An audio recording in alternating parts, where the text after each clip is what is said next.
You don't technically need this car. You say that out loud to yourself.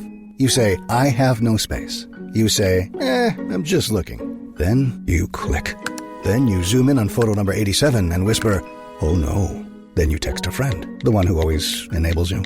You say to yourself, this is the last one, knowing it is not.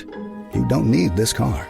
But maybe, just maybe, this car needs you. Bring a trailer. It's never just a car. You walk in tired and hungry, one bad dinner away from losing it. You don't like to cook. You don't want more takeout. You just want something good. That's why there's Dish by Blue Apron. Pre-made meals with at least 20 grams of protein and no artificial flavors or colors. From fridge to fork in 5 minutes or less. Keep the flavor. Ditch the subscription. Get 20% off your first 2 orders with code APRON20. Terms and conditions apply. Visit blueapron.com/terms for more.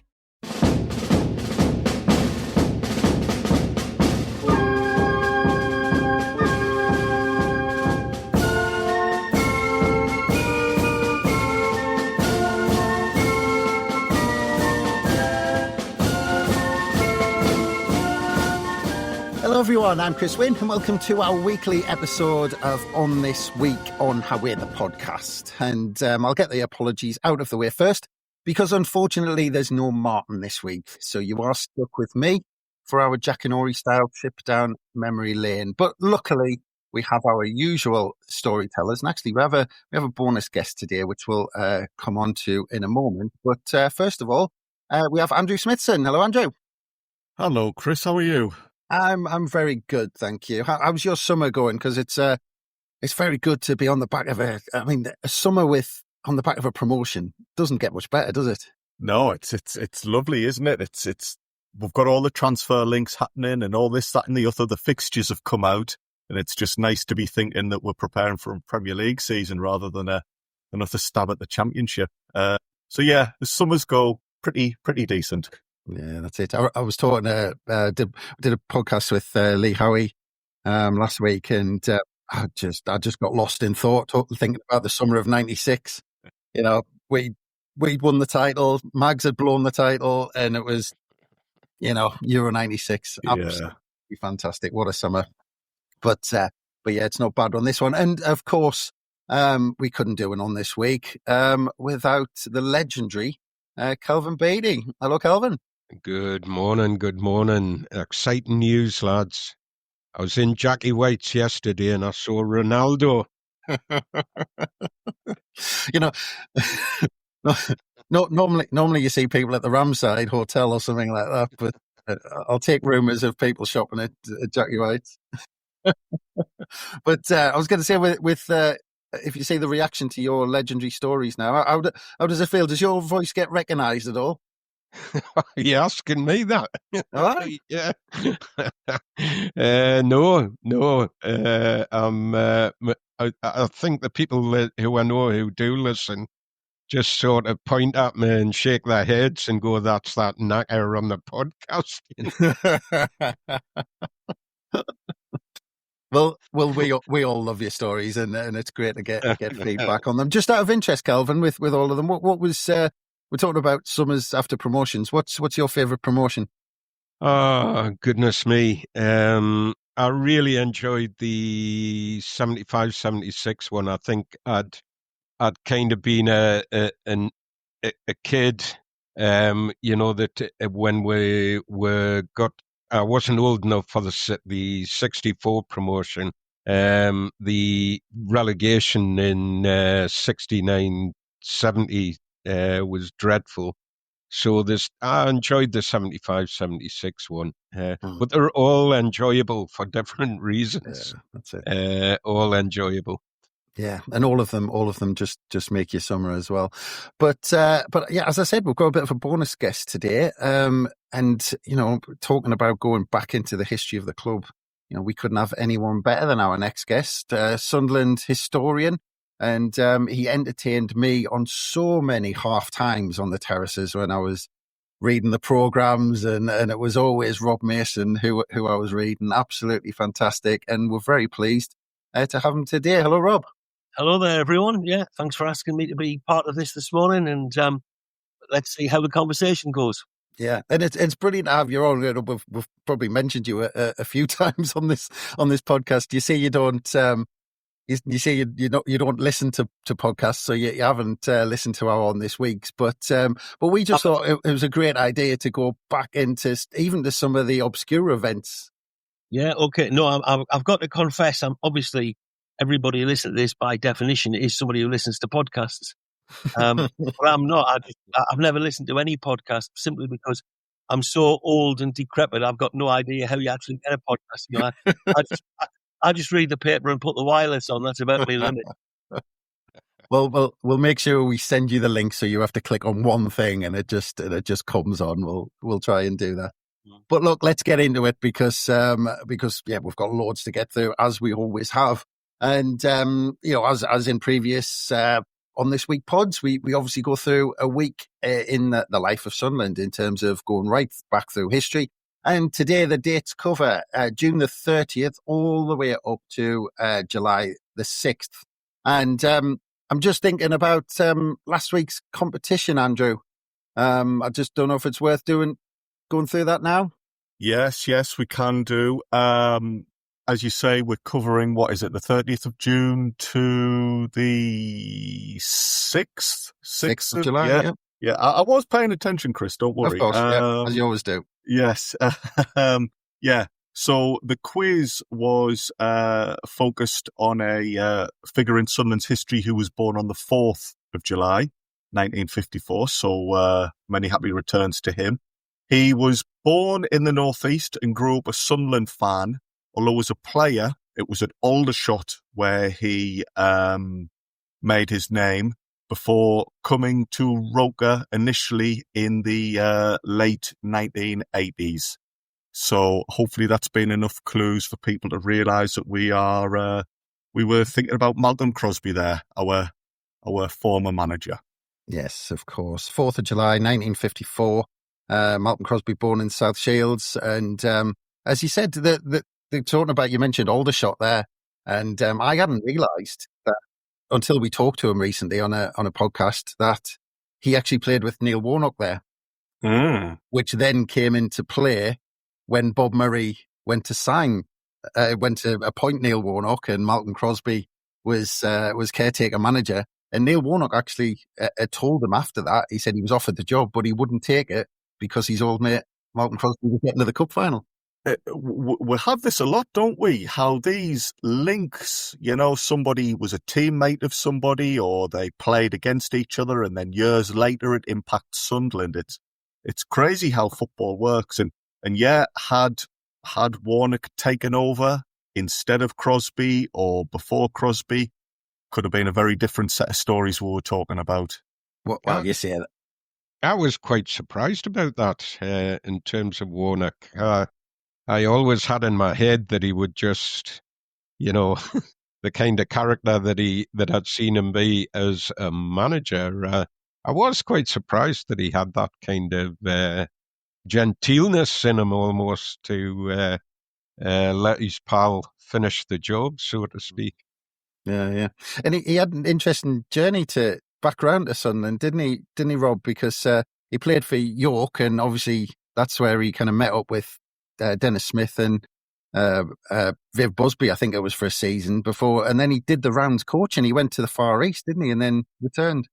Yeah, absolutely. I mean, Crosser has like a lot of people in football, has a fascinating backstory. Someone who obviously, a lot of people know very well. He's such an approachable and nice guy.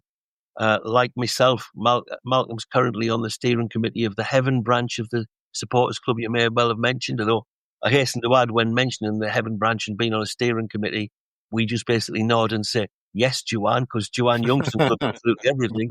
She's an absolute diamond. But Cross is very supportive with that, which typifies what a nice guy he is. And as you say, yes, as with a lot of people in football, once you start to delve into the backstory, they've been here, there and everywhere and have got connections left, right and centre. But one of the real nice guys, Malcolm Crosby. And when Neil Warnock was tipped for the job, there was that link, and it was around about the same time, of course, that Dave Bassett was in line for the job as well. And as I'm sure guys of your knowledge know, Bob Murray didn't want to appoint Malcolm as manager. He just saw him as caretaker manager. But once Malcolm actually got so far in the cup, he felt, I can't go to Wembley with a caretaker manager. But he only gave him a 1-year contract, and Malcolm was never going to last for long as manager. You know, they wanted a bigger name, I suppose. Yeah, and you never know, but I do imagine that. But characters like Warnock and Bassett might have just left after a few months because they had no money to spend, Kelvin. Well, I don't know. I mean, I don't know so much about Dave Bassett. I mean, Dave Bassett was sat not far from me at Wembley for the recent playoff final. Right. Neil Warnock, I last saw Neil, he was sat beside me at Len Asher's funeral about 3 years ago and came up for that. And Neil Warnock, we all know how abrasive he can be. You know, he'll rub people up the wrong way. He's got a fantastic record in football. But there's two sides to him. There's a very nice side to Neil Warnock as well, which doesn't fit the public persona. But he's a bit of a Jekyll and Hyde character in that respect. There was when Dave Bassett was linked with the job. I thought there's all sorts being linked here. Mm-hmm. Yeah, no, Bassett and Bob Murray.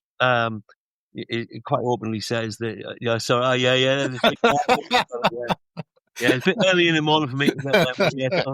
All right, so yes, very good. Yeah. Sorry, Rob, you were saying. Yeah, no. It's that's a good line with Dave Bassett. Yeah.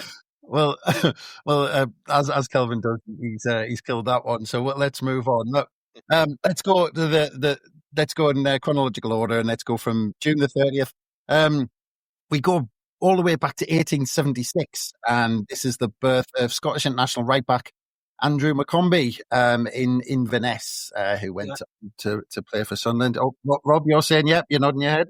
Yeah, well, Andrew McCombie, one of the most controversial people in the entire history of Sunderland football because of his eventual transfer to Newcastle. You know, there was an argument over whether some money he'd been given to start a business was a loan or whether it was a gift. He argued it was a gift. Sunderland argued it was a loan. There was a huge argument and tremendous fallout. McCombie went to Newcastle, became one of Newcastle's longest serving ever members of staff, both on and off the pitch. But if I remember rightly, I remember rightly from reading, I'm not old enough to have been there, I assure you. On his first return to Sunderland, he actually did score an own goal. So there was a certain sense of irony when that happened. But yes, hugely controversial character in the early history of the football club, but a tremendous player. Yeah, worth a deep dive at some point. I'll refrain from asking you if you saw the own goal, Kelvin, and we'll move on. We'll move on to 1931. League Championship and FA Cup winning halfback Charles Morgan Thompson signed from Glasgow Pollock. And then we get to 1969, which is one we want to touch on today a little bit. Sunderland signed England striker, or former England striker, Joe Baker from Nottingham Forest for £30,000. And Kelvin, we're talking beforehand, and you said you remember Joe Baker. Yeah. So I saw a lot of his games at Roker I was a teenager by then. Saw a lot of his games at Roker. Putting it into context, we just sold Colin Suggett. And I don't know if you read my On This Day last week, where I was apoplectic about the sale of Colin Suggett myself. I loved him as a player and couldn't believe that we'd sold him. And the press was saying, I forget which journalist it was saying that Sunderland, with that money, Sunderland would become would spend. They'd go into the market and spend. And what they did was, they spent 30,000 of the 100,000 that they got, just short of 100,000 for Suggett, on Joe Baker. And he came loaded as an international, England international, but actually, because of my family connections, I got information before he came. My dad told us a bit about him, and by his, when you're on about an interesting backstory, what a backstory this fella's got. But he was bought to score goals, and I guess you could say it didn't really happen for him with us. But he was only, a lot of people say, we got him. We didn't get him at his best time. He was done, but he was only 29, I think, when he came to us, But he'd had a lot of injuries at Forest. And actually, Alan Brown tried to sign him when he was in 1958, when he was a free-scoring reserve with Hibernian. Brown tried to sign him for £4,000, I believe. So he missed out there, given all the goals that he scored, because within 2 years of trying to sign him in 1958, Joe Baker was an England international. Yeah, and not just that, but he ended up going a year after that for 75,000 to Italy. Absolutely. And there's stories all over the place with this lad. The reason why he went on the transfer list at Hibs, he's still highly regarded at Hibs. Still highly regarded there, and there are people that still remember him as a great goal scorer. 159 goals in all competitions in something just over 130 appearances. Wow. For Hibs. That's a good goal scorer, Yeah. And playing in the top division. But how he ended up on the transfer list was he fell out with the board. And he asked for a £5 uplift on his £12 a week. Oh, that's salary. a decent raise. That's a decent raise. That nearly 50%. Wow. And then Torino stepped in for him. This is 1961. Torino stepped in for him, and I think they give him a £12,000 signing on fee. And an Alfa Romeo car and a flat to share with the other Scottish player that they bought, Dennis Law.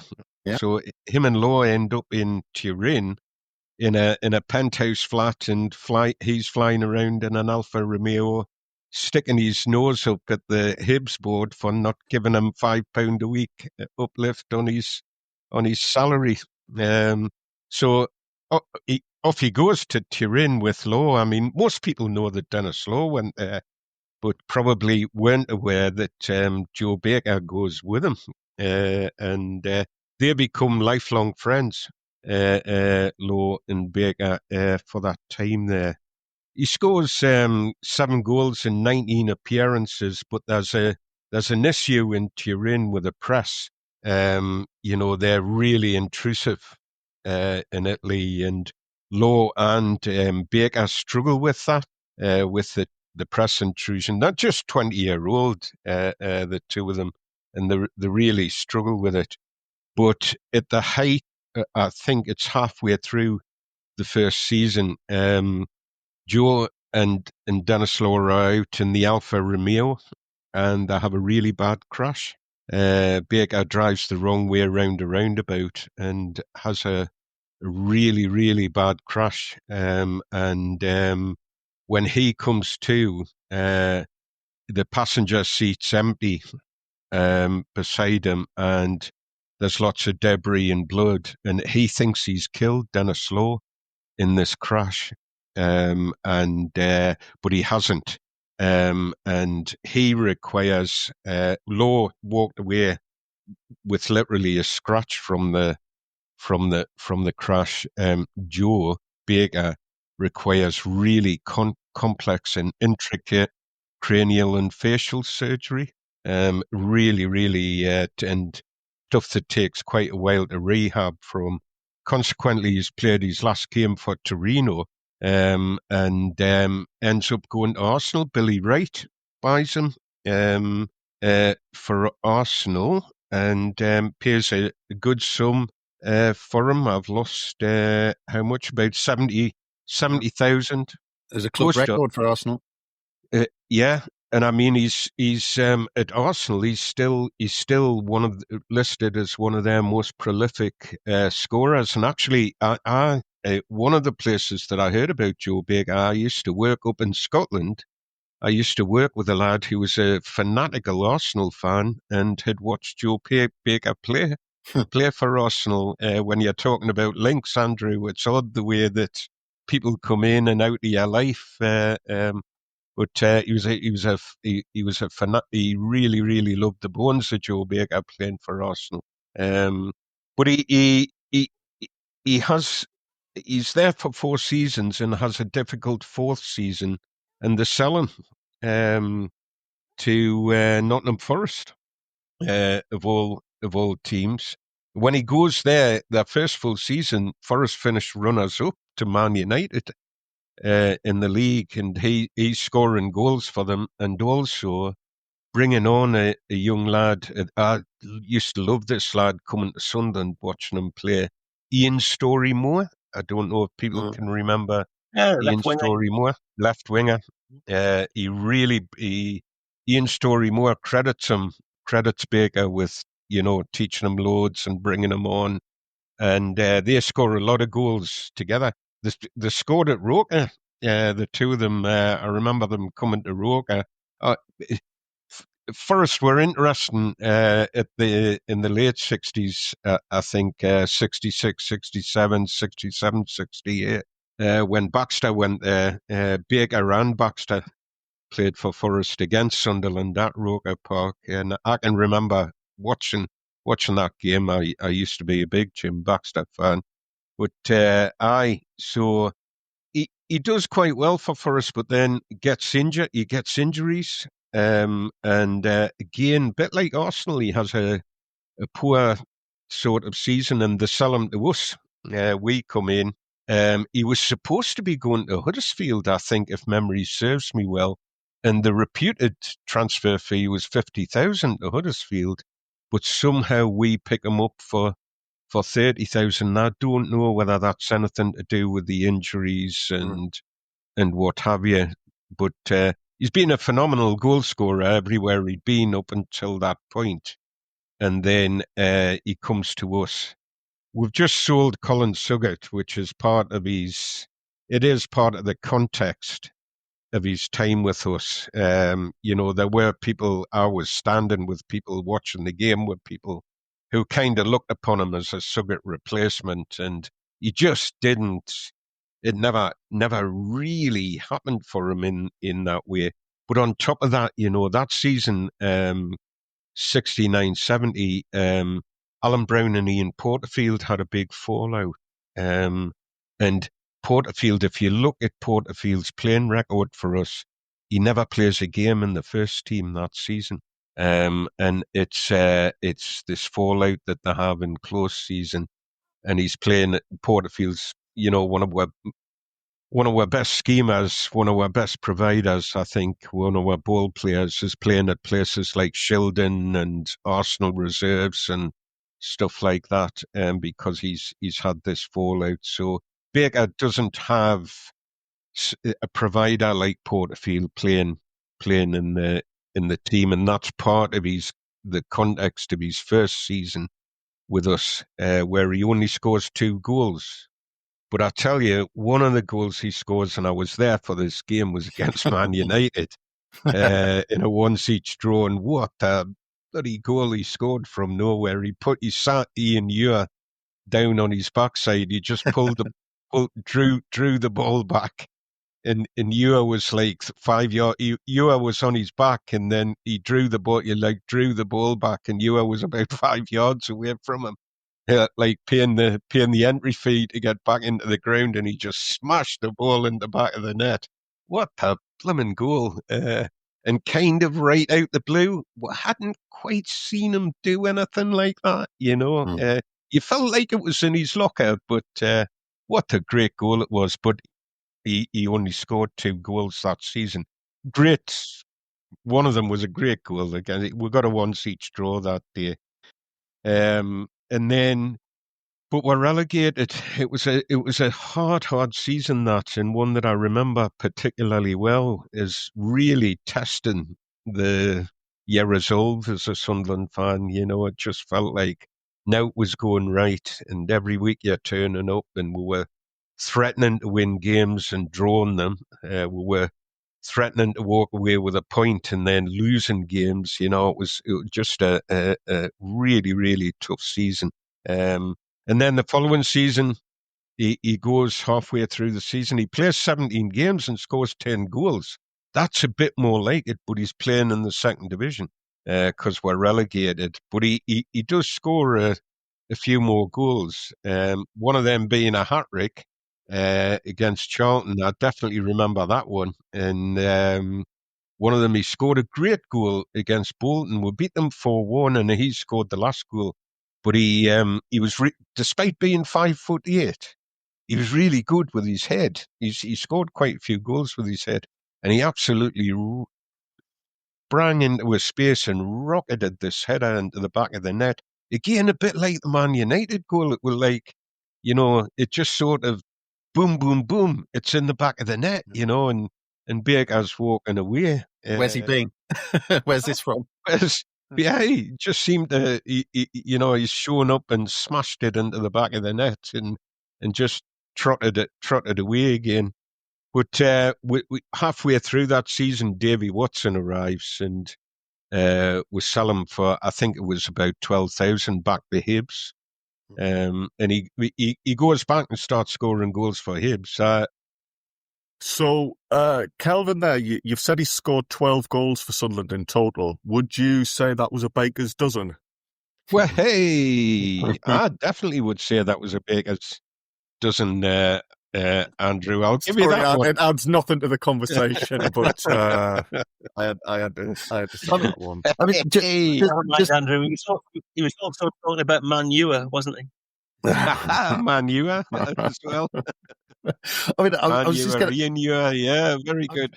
I was just going to ask Rob on this, because, I mean, was it a case of maybe like Kelvin touched on, maybe one of these we signed a little bit too late in his career, maybe, because he was a cracking player earlier. And I was just looking as well, Rob, and I was just wondering how, because obviously I can't remember, but reading his stats and England caps and things, how close did he get from being in the 66 World Cup squad? He was in the running ahead of the 66 World Cup. I mean, Joe Baker was a terrific player as a young lad. I mean, we've said he's an England international, but grew up in Scotland. I think he was born on Merseyside, but he always considered himself Scottish. I did the last ever interview with Joe Baker before he passed away. Oh, did you? Yeah. I was introduced to him by up at Hibs by a friend of mine called Jim Jeffrey, who used to edit the Hibernian programme. Jim had been a student in Sunderland in the 60s and had watched Sunderland in the 60s and Newcastle, though Sunderland was the team he had the preference for, but by and large he's a Hibs fan. Anyway, Jim introduced me to both Neil Martin up at Hibs and Joe Baker. And I did the last interview with Joe Baker, and only about a week or 2 weeks later he passed away. This was a big interview I did for the old Legion of Light magazine. But I was at all of those games that Kelvin's talking about. I remember the goal against Man United. I remember the hat-trick against Charlton, for instance. Joe Baker, as you said, had been a prolific scorer in Scotland. He'd once scored 9 goals in a Scottish Cup tie. That wasn't as good as his brother Jerry, who'd scored 10 goals in one and then, obviously, as you said, Joe went off and played in Italy. Pretty much all of the British players who went to play in Italy, they went there for mega money at a time when we'd just really come out of the maximum wage. And even then, the wages in England were very, very low for footballers. You've just talked about them in Scotland, I think, wanting a £5 raise from £10 a week or £12 a week, wherever it was, to then getting those astronomical figures in Italy. But the Italians wanted a lot more out of their players than just turning up for training from 10 o'clock till 1 o'clock and then turn up for a match. They'd be taken away on training camps for weeks on end, basically held like prisoners, wouldn't have very, very much time at all. Then there was the added difficulties of the language, the different culture and so on, and a lot of players found it difficult to settle. By the time Joe Baker came to Sunderland, you say he wasn't that old, but he was coming into a struggling team. I was watching Sunderland regularly in that 69-70 relegation season, and goals and chances were hard to come by. As you say, his ratio was understandably better once we dropped a division. But I have good memories of Joe Baker as a player. You could see there was a quality footballer there, but we didn't get him at the right time, and he wasn't in he wasn't in a good attacking team. We had some good players, but they tended to be more defensive players. And talking about Colin Suggett, I mean, I know Colin well. I'll be going out for coffee with him on Monday, which I do about once a month. And he's Colin's obviously got a lot of stories and a fantastic record through football, and started at Sunderland and was a fabulous player. And likewise, Kelvin. I remember when we sold Colin Todd and the other Colin not long after, Colin Suggett rather, and the other Colin not long after, and Colin Todd. It was such a disappointment because, I was a young lad then, and those transfers affected you a lot more than they do when you get older. And as I think a lot of people realise, Todd and Suggett played together at Roker Park as early as 1964 for Chester Street Boys in a cup final against Erdington and Saltley Boys, who were a Birmingham side. So think about what a team that was, as a schoolboy team with both Colin Suggett and Colin Todd in it, fabulous footballers. And you've also got to remember that when Sunderland won the FA Cup in 73, 6 of that team had come through the youth team, and yet coming through at the same era were Todd and Suggett, who'd moved on. So what a fabulous record we had of bringing through young players at that time. Yeah. Well, but what's this, Kelvin, about this fella who, sees himself as Scottish and he's trying to get in the England squad? Man, what's this all about? Oh, man, his international record. I must tell you this story. I heard this up at Easter Road. I was up at a Hearts Hibs game, one game. I used to go and watch Hearts a little bit when I lived up there, and I was at a Hearts Hibs game and got cracking to this older boy, and he told me his story. I've heard it. I've sort of seen it written a couple of places since, slight variations of it. Well, he got called into the England under-23s, and the story about that was then it was the criteria for who you played for was the country of your birth. And Rob's right, he was born in Liverpool, but his mum and dad were both Scots, I believe. And his dad, the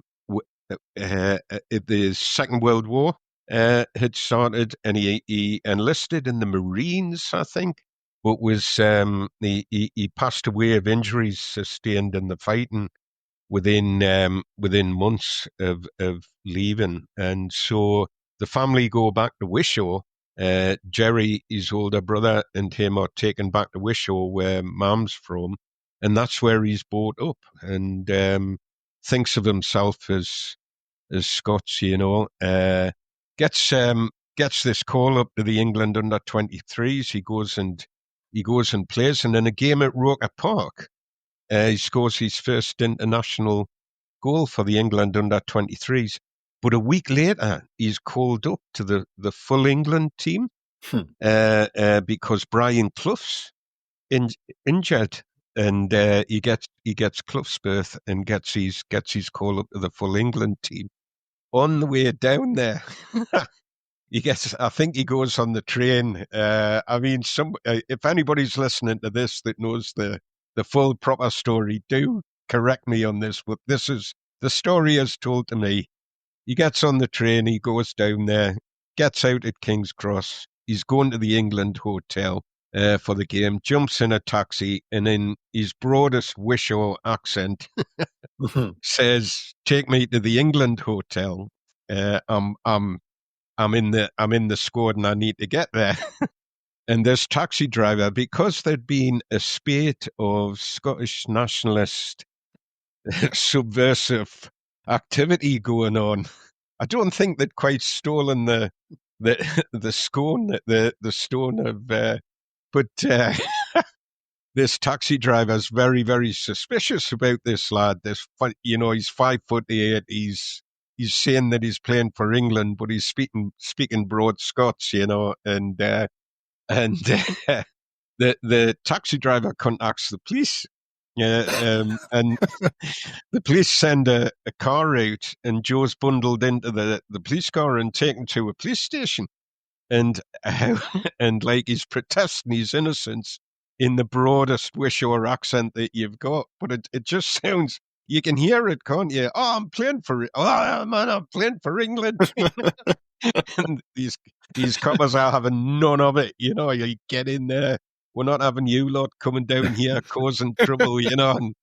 And the only way that he convinces them is by pulling a daily paper, and his pictures in there in the write-up on the, he's getting called into the squad. And apparently he recalled fondly being thrown out of the station by a big desk sergeant who said to him, England must be in real trouble if we're having to get you jocks in to play for.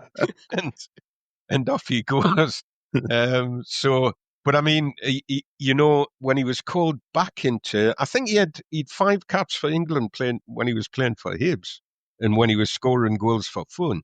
And then at Arsenal, he got 3 caps. He was called into that, Rob's right, he was called into the pre-66 World Cup squad, you know, where they were looking at who we're going to bring in, what's the squad going to be. And he plays 3 games. He plays well in those 3 games. And I've looked at this. If you look at the paper reports, it'll tell you that he scored 2 goals in 3 games and plays really well. But he's dismissed from the squad without a word from Alf Ramsey. There's no Ramsey apparently never spoke to him and just dismissed him from the squad, and off he went. Now, I'm not saying he should have been in that squad when you look at the players who made the squad, but Jimmy Greaves didn't play, did he? He didn't. No, and the players who did all right, didn't they? You'll give them that, Kelvin, will you? Although, I don't know much about that 66 World Cup. I've never heard people talk about it very much, you know. So. Yeah, there was a decent friendly as far as you're concerned in '67, wasn't it? But anyway, look. We need to move on from Joe Baker because because my only regret is we didn't schedule about 4 hours for today's episode. That's my only concern because we have got a lot to get through because we move on the 30th of June. And a bit of a random one in 1972, Sunderland loanee from 1993 when Terry Butcher brought him in. Lee Power was born. And a certain writer on the Roker Report website, this A. Smithson, I'm not sure who this guy is, but you can never remember what he writes, Rob. But what he did write, he mentioned that later on, Lee Power was in contact with you on a regular basis. Yeah, Lee Power, long after his football career, he went into the world of publishing and football program publishing. And there was a time when he was desperate for his company to take over the Sunderland programme, and he came up and had several meetings with me, offering me all sorts to take on the job of looking after the Sunderland programme. And to be fair, I'm sure he would have done a good job. I can't remember which other clubs his company produced, but he produced a number of different clubs' programmes. There's nothing wrong with them. But I was more than happy with our programme suppliers, Ignition, who we still have. I mean, they've gone under different names. You know, they used to be called Polar, but basically it's the same company. Well, I won't bore you with the details of that, but essentially it is. You know, we've had the same company doing the programme for probably 30 to 40 years. And so I'm a big believer that if it's working, don't fix it. So I wasn't about to swap the company who produced our programme and did a very, very good and reliable job for us to Lee Power's company or any of the other companies who came in and offered me, you know, various incentives, shall we say, to switch the contract to them. But yes, for a while, I would see Lee come up every few months, have a chat, have a cup of coffee, twist my arm as to why he should do it. And it would have been quite nice to have the programme produced by a company that were run by a former Sunderland footballer. But it wasn't to be. It was a bit like his career at Sunderland, where he started off quite well on loan. And I think Terry Butcher would have liked to have signed him. But you'll remember you were talking about Joe Baker driving the wrong way around a roundabout. Derek Ferguson did the same with Terry Butcher's signings at the beginning of that season. Bob Murray wasn't over-impressed with how much money had been spent at that time and to what little effect. And he wasn't going to give Terry the thumbs up to bring in Lee Power as a permanent signing. Yeah. I think Lee Power was negotiating that deal longer than he actually played for Sunderland, to be honest. But let's move on. In 1995, on the 30th of June, reports suggest Peter Reid is on the verge of signing Stephen Pears from Middlesbrough to replace Tony Norman, who's about to leave, and potentially Alec Chamberlain as well for competition. In 1999, Lee Clark was officially transfer listed after the aftermath of the FA Cup final T-shirt photo saga that went on. 2004, Mick McCarthy signed Liam Lawrence for a fee that ended up rising to around $325,000 from Mansfield Town. One of Mick McCarthy's many bargains, as we keep saying on this podcast during his time here. In 2019, Lamine Cornet signed for Strasbourg. Then we move on to July the 1st, 1914, was the birth of John Feenan in Newry in County Down. He was the first Sunderland player to be capped by the Republic of Ireland later on in life. 1967, Andrew knows a lot about this one. And I think you described it, Andrew, in your piece as the Sunderland Rodeo. I don't know whether that was an official term, but we're going to have a deep dive into it at some point. But just quickly, Andrew, on this day, Vancouver Royal Canadians, which was, of course, Sunderland, played the Mustangs and drew 2s each in Chicago. They did. The Mustangs were being represented by how do you pronounce that? Cagliari. Yes. Yeah. Much easier. Yeah. Much easier when it's written down. This audio format does me no favours. Can I just put in there, Andrew? I was always disappointed when we played Cagliari in 1970 that Riva, the big star Italian, was injured and didn't play at Roker Park. I was always very disappointed about that. Yeah, come on. I don't mind when the star players don't feature against Vancouver. Yeah. I'd rather they were on the bench. Go on, Kelvin, have you... What a weird link. I used to have Riva's name written in white paint on my gable end door for about 2 years. He was a great player. He was a great player. Come on, Vancouver.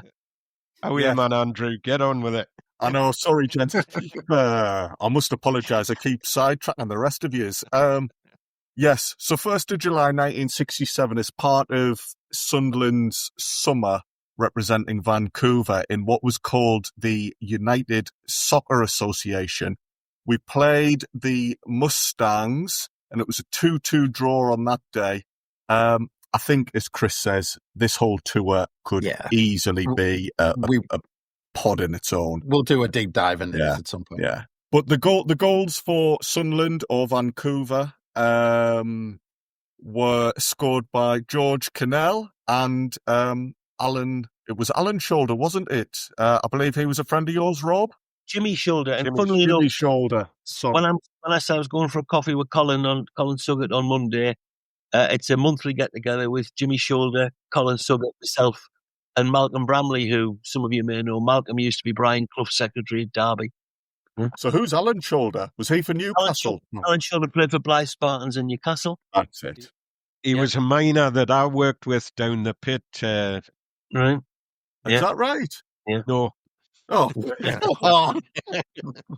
come on. Give us a chance. I can't even get the guy's name right. Never mind know his employment history. Just quick on the point of playing foreign clubs. I remember in the early 90s when I was a kid being absolutely devastated. I was gutted that the fact that they introduced the Anglo-Italian Cup and Sunderland being in the second division, and we never got as far as to play any Italian clubs. And I was absolutely gutted that we always got out in the group stage. But moving on, we move on to July the 1st again, 1980.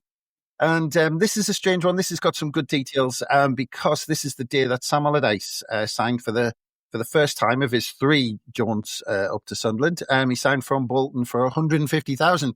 But we were mentioning Kelvin just beforehand that he only signed because, apparently, what you read, Willie Miller knocked us back. Oh, and Willie Miller would have been a great signing at the time. For my money, I think he would have been a great signing and would have, as a player, I think would have suited our team really, really well. He was a really good player, Willie Miller. Extremely quick across the ground and good with the ball, but a ferocious tackler as well. This lad, there was no hanging back with Miller. He was fire and fury when he played. Very, very likeable and popular Scottish international, Willie Miller. I was very excited Well, I was just about to say, so you would have preferred us to sign Willie Miller at the time? Is that coming across in what I'm saying? Just a little bit, yeah. And I don't know whether that affected, and I'm quite happy to listen to any views on Sam Allardyce, but I don't know whether every time I watched Allardyce play, I was like thinking, we could have had Willie Miller. Willie Miller was a good centre half. He still crops up covering Scottish football as a pundit sometimes these days. Yeah. But Big Sam Big Sam had done very well against Sunderland playing for Bolton. I think we talk about great goals Sunderland have scored and great headers. Think of Dan Ballard's recently, but possibly the best headed goal I've ever seen scored against Sunderland was from Big Sam at Burnden Park. Day after Boxing Day, I think it might have been about 75. 74, 75 then. Tremendous header from the edge of the box. Yeah. And he did well against us, and he was a good player for us. Just quickly, he did well when he was with us, although he had his injuries. Yeah, because we'd finished runners-up, Rob, and he was brought in to replace Jeff Clark because he had a knee injury, a long-term knee injury. Yeah, poor old Jeff. Yeah, poor old Jeff had a bad knee injury, which people might remember he got at Cardiff City. And the penultimate game of the promotion season, 79-80, he was stretched off at Cardiff in a game where we drew. Had we won, we'd have gone up. We subsequently won the remaining game 12 days later against West Ham, 2 days after West Ham had won the FA Cup. And I remember fans just chanting for Jeff Clark on that night. He'd been such a big part of the team. And then he couldn't get back in the side at Sunderland. And he went off. He eventually got a free transfer to Newcastle United and did so well at Newcastle that he was Newcastle's Player of the Year in the year they had Kevin Keegan there for the first year. He was a tremendous player, really, really nice lad. He later was at Sunderland, as some of you will remember, as a physio. He married a girl called Claire Woods, who was also a physio at Sunderland, and went off up to Scotland, up to Dundee. I gather Jeff's not been too well recently. It's probably about 4 or 5 years since I spoke to him. But a tremendous centre-half in his day. And when you talk about centre-halves, and you talk about Sunderland's greatest centre-halves, the names that instantly spring to mind, of course, are Charlie Hurley, Dave Watson, and for those that want to go way back, you talk about deep dives in this podcast, apparently. We'll talk about Charlie Thompson from the 1912-13 team as Sunderland's greatest ever centre-halves. But when you talk centre-back pairings, as a partnership and how well they did, for me, the best pairing was always Jeff Clark and Sean Elliott. Mm. Yeah. And just on that, one of the reasons he signed, but I was reading into it that the reason he left Bolton, Rob, was he had a big falling out with Stan Anderson, apparently. He did have a big falling out with Stan Anderson, and came to Sunderland. Barry Siddle from the same Bolton side came to Sunderland. Obviously, in a much later era, another player from that Bolton side had a big impact at Sunderland in terms of it being Peter Reid.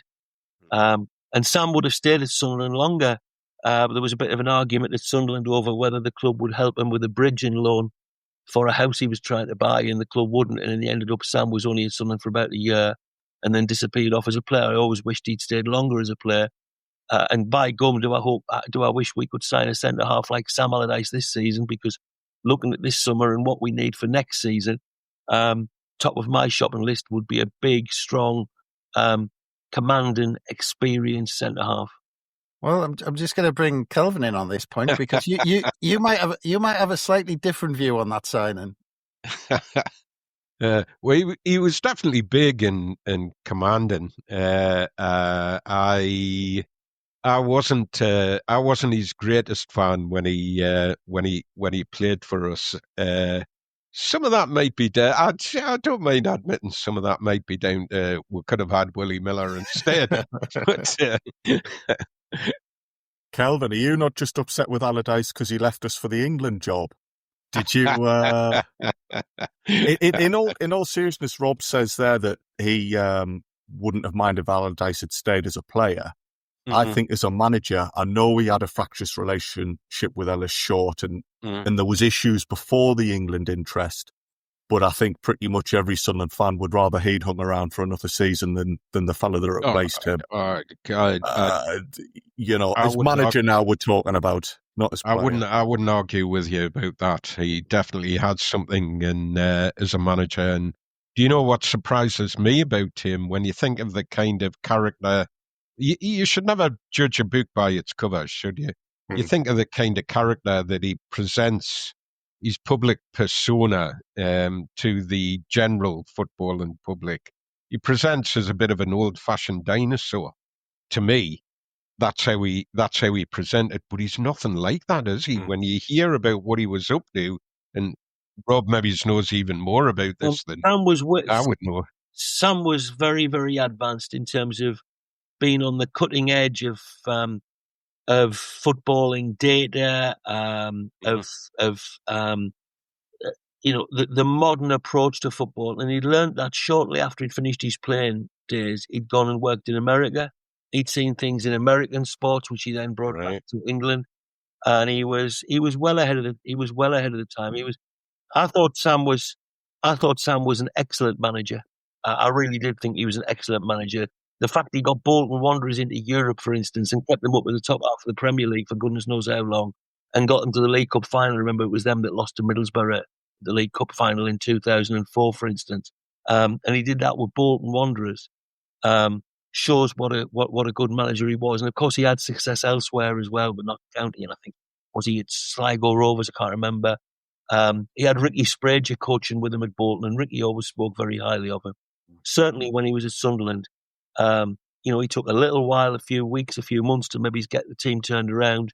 You'll remember that fantastic transfer window when he brought in Kone, Kazre and Kirchhoff, amongst others. But those were the three that really transformed the season. And he got the best out of players. He absolutely got the best out of players, Sam, which his successor, let's just politely say, didn't manage. Yeah.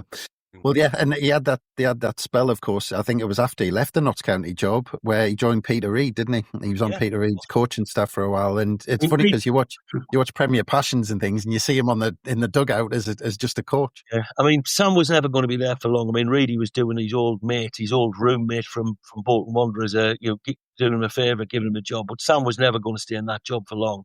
But it was nice while he was there at Roker Park. He was always a good influence because, I mean, as you know, with Sam, I mean, you talk about Neil Warnock being abrasive. Sam could be abrasive. Sam didn't take any prisoners whatsoever on or off the pitch. But nobody had any doubt who the boss was. Nobody had any doubt what we were trying to do. The image of him as a dinosaur, as Kelvin says, is the image that comes across. But absolutely, you use the phrase, don't judge a book by a cover. That's just not good, Sam Allardyce. He was really on the ball, very clued up with what he was doing. And I did think he was a good centre-half.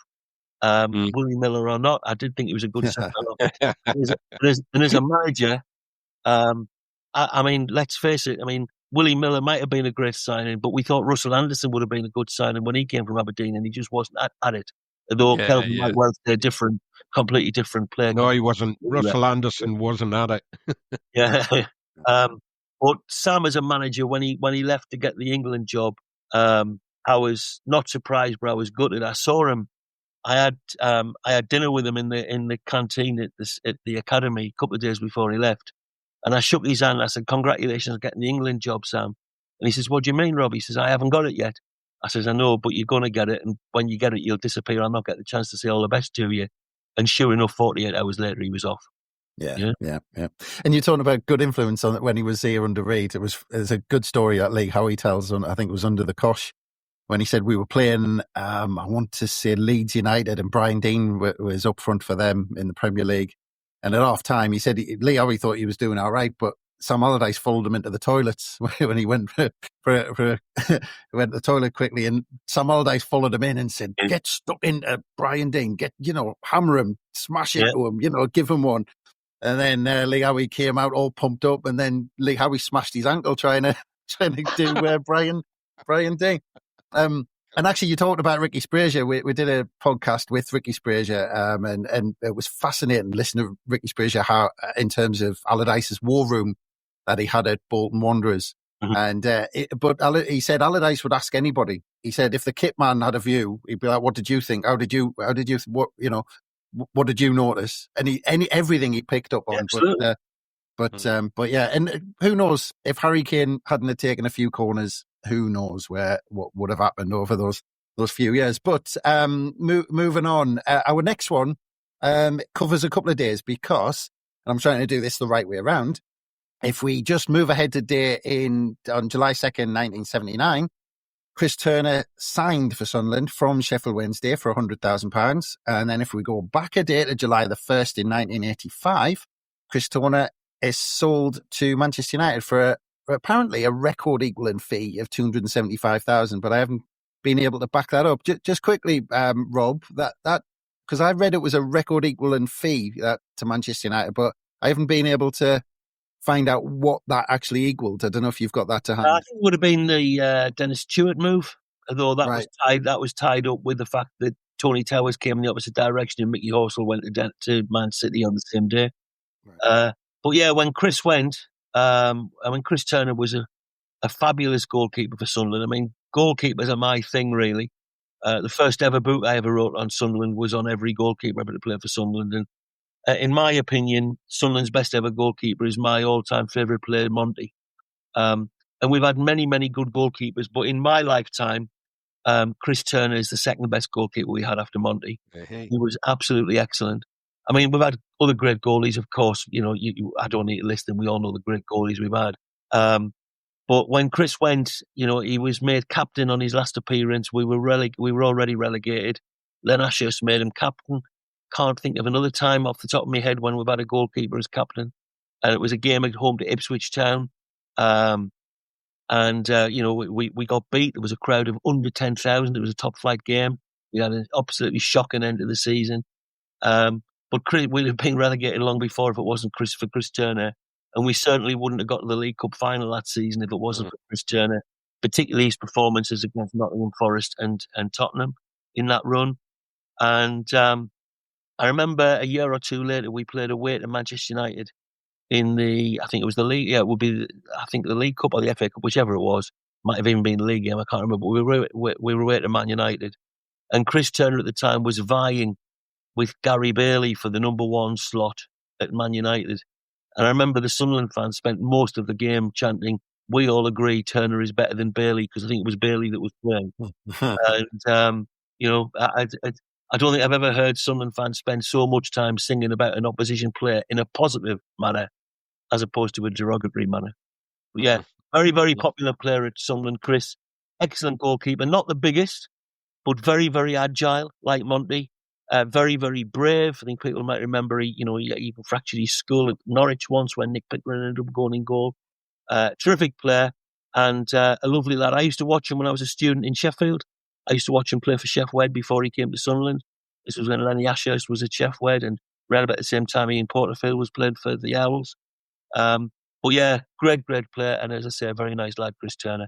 Yeah. Sad to see him go when he went to Manchester United, but he had to go. We were relegated. It was Man United who were playing such a big feat to take him.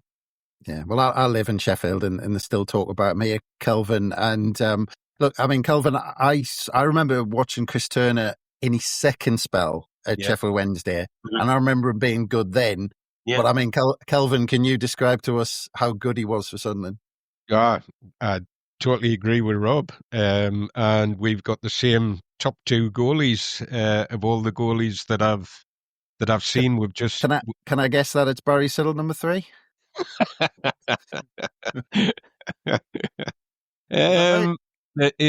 Siddle's number 4.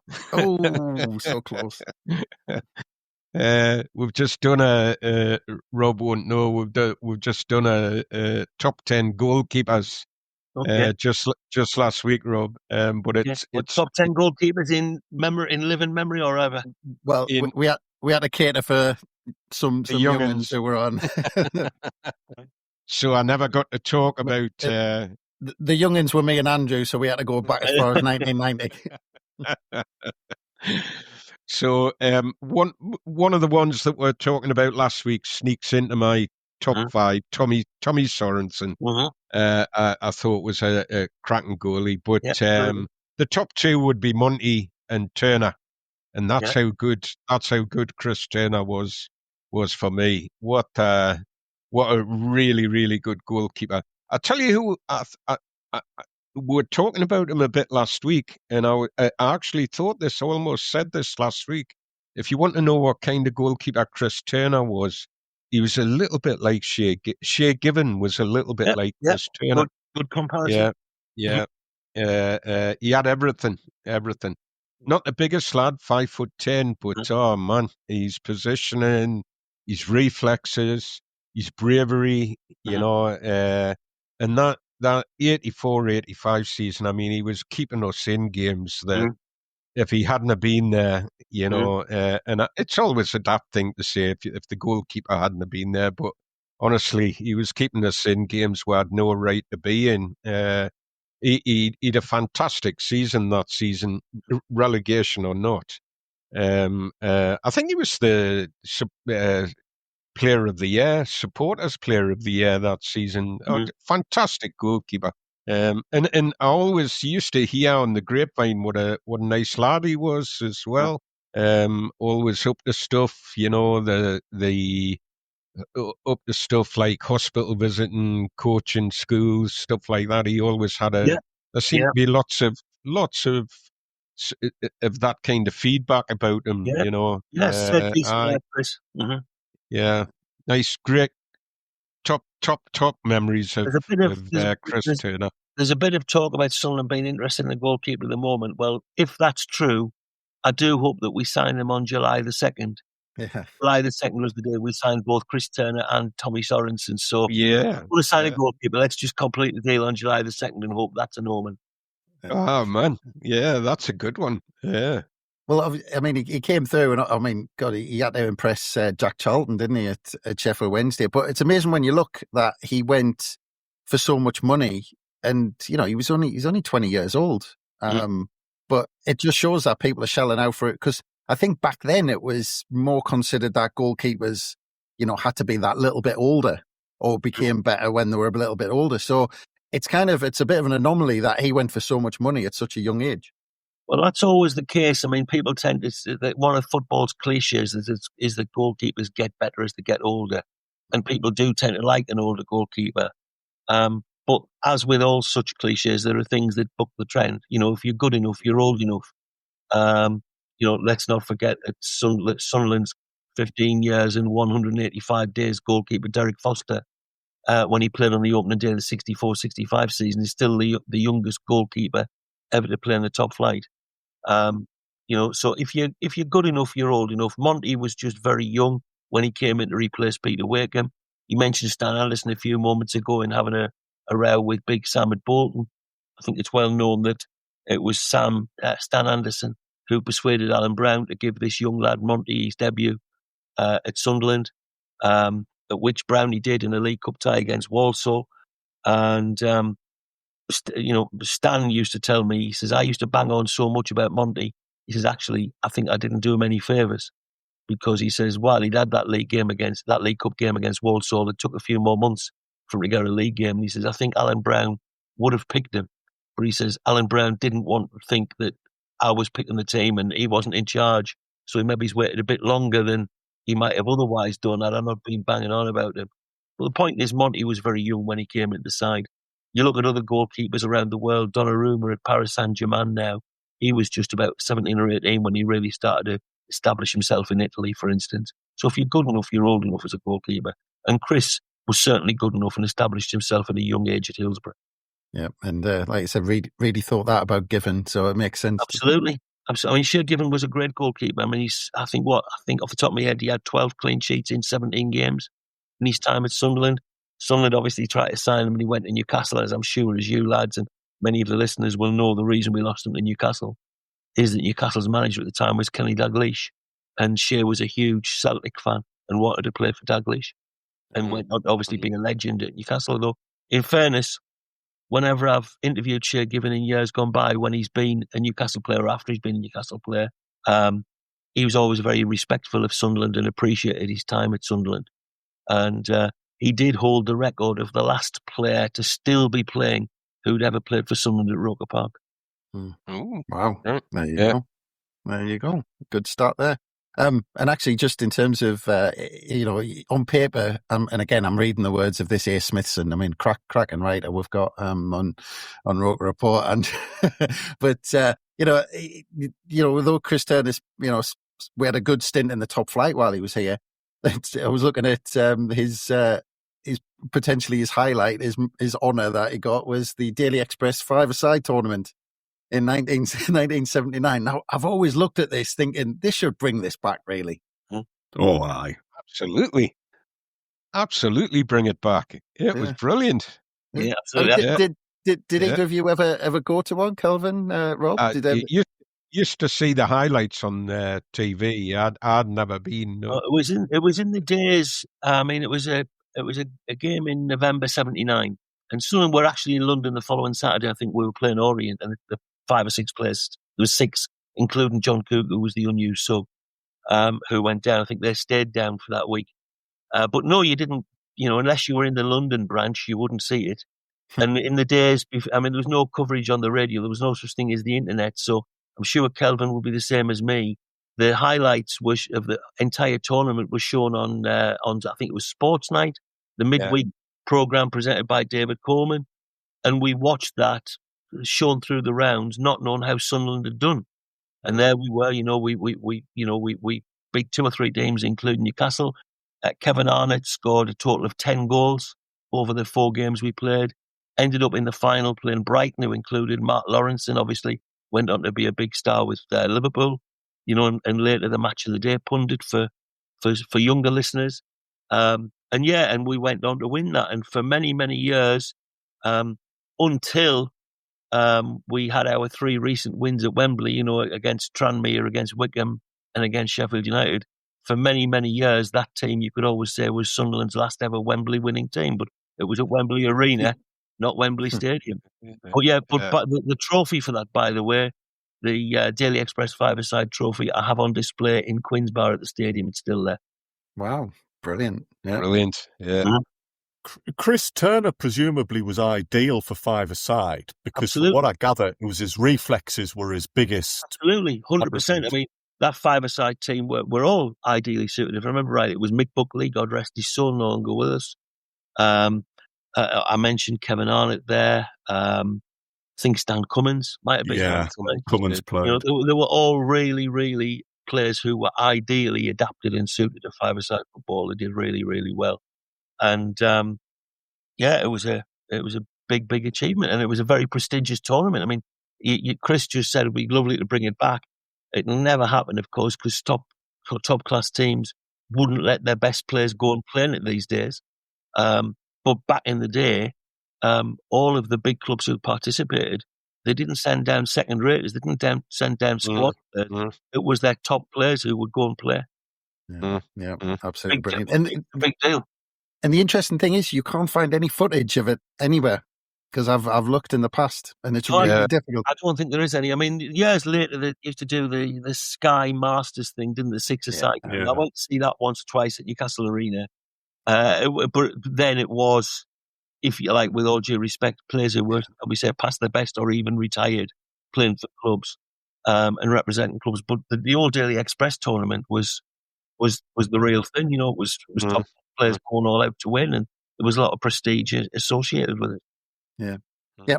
Well, let's move on from Chris Turner. We've got 2015, July the 1st. We've got we've completed the permanent signing of Sebastian Cortes from Liverpool for an undisclosed fee, and then we move on to July the 2nd. 100 years ago, Rob, as we said, we did touch on Charlie Buchan actually because of the date he passed away on a previous one, but it's 100 years on July the 2nd that Sunderland sold Charlie Buchan for a deal that it didn't want to go to the 4,000 mark to start with, so it did a deal for 2,000 plus 100 for every goal, and it ended up at 4,100. But we were talking about Charlie Buchan, and it's one of these players that, again, I said on a previous one, that what a character when you get into it. But until you get into it, he's just a line on a statistic, just saying, he was like second in the goal scoring or whatever, and all these appearances. But when you get into it, we were reading about, how he passed away in the casino and all this sort of stuff, and incredible stories Just on that transfer deal. I've often written in the past about this deal where, we wanted 4,000, Arsenal would only give us 2,000, and we struck this deal, okay, 2,000 plus £100 for every goal, and he scores 21 goals in his first season, and we end up with £100 more than the asking price. However, in the last couple of months, I've discovered that's not true. Oh, no. We actually got £3,900, if I remember rightly. I've been doing some work with a friend of mine called Mark Andrews, who's an Arsenal historian, an excellent Arsenal historian. And he's discovered and been given the original paperwork from Arsenal as to the deal. And I think only league goals counted. Right? So I think we didn't quite get the 4,100.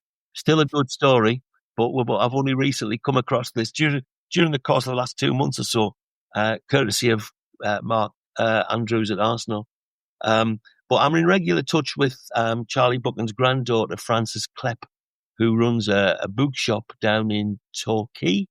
And she, about 10 years ago, republished Charlie Buchan's autobiography, A Lifetime in Football. She's a font of all knowledge on Charlie Buchan. And courtesy of her, I have on display at the Stadium of Light the National Football Museum Hall of Fame award that was given to Charlie Buchan, that she gave me to display at Sunderland. But yes, one of the, probably, I would say, the most famous Sunderland footballer from anybody who played both sides of the war. And you may have talked about this if you've done a podcast on Charlie Buchan recently. But, he scored the last goal for Sunderland before the war, the first one after the war. Key player. And again, interesting comparison, Kelvin, with your love of Joe Baker. Charlie Buchan was an England international, could have easily been a Scottish one because his father was Scottish. The name Scottish Buchan could have easily been playing for Scotland. So again, a comparison, but a much more successful striker for Sunderland than Joe Baker, of course. Absolutely. The record books have Charlie Buchan down as a lot of record books have Charlie Buchan down as 222 goals for Sunderland. When myself, Andrew, helped with this book, I did a book with my two friends, Mike Gibson and Barry Jackson, called Sunderland, the Absolute Record, a few years ago, and we discovered that Charlie Buchan should actually have 223 goals. There was one goal all of the newspapers had credited to another player, and then the local Argus from the Football Echo at the time in the 1920s had then spoken to the players on the Monday, and all of the players had agreed that actually a goal that had been credited, I can't remember who else it was credited to, should have actually been Buchan's goal. And that was never really counted in the record. So we put that right in the absolute record. But his total of 223 goals is second only to Bobby Gurney's 228. So a great scorer in Sunderland's history. And a great England international, played England's first international at Wembley as centre forward. Tremendous player. And of course, we talk every year about the Footballer of the Year award. It was Charlie Buchan who came up with the idea of the Footballer of the Year award. Yeah. And just one little thing about Charlie Buchan, and this might or might not have been something you mentioned on your recent podcast. He's very famous after his career for editing Charlie Buchan's Football Monthly. Martin actually he told Martin's actually got them all. There's a book that summarises them all. Yeah, I've got that book.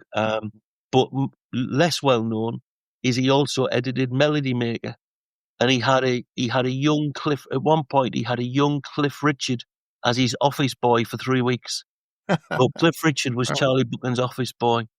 And he used to hold parties. Charlie Buchan, Sunderland's all-time record league goal scorer, used to hold parties that the old pop star Helen Shapiro always turned up. But even more, though I've never been able to verify this might just be a bit of a myth, and Frances Klepp doesn't know. She was too young. But the story goes that on one of those parties, a certain John Lennon attended. Well, hey. Yeah. Interesting. Well, I mean, it makes sense because, as I said, we touched on him being regularly going to a casino in kind of south of France, and that's where he passed away, and he'd had a big win and all this sort of stuff. I think even the casino provided flowers and champagne and all this sort of stuff after he passed away. So it makes sense that he was that sort of character. Yeah, absolutely. So John Lennon turning up at Charlie Buchan's party is one of 3 links with the Beatles I have with Sunderland. The other is on the cover of Sergeant Pepper's, Albert Stubbins is the only footballer. He played for Sunderland during the war. And the other one, which I think everybody knows, is Sunderland's singing winger Colin Granger, an England international, once appeared on the same bill as the Beatles. And if I remember rightly, Colin Granger at the time was higher up the bill than the Beatles when they were first starting out. We've talked about that on a previous one, and actually, just because I talked about, I've mentioned my mum before on here. With the Beatles were playing in Sunderland, and this is when they were right at the beginning. They were playing in Sunderland, and my mum didn't know who they were, and they stopped and they wound the window down and asked my mum for directions to Right. playing that. I think their opening night of their first ever British tour was at the Empire, and I was just a tiny little kid, but my brother-in-law was that gig at the Empire anyway.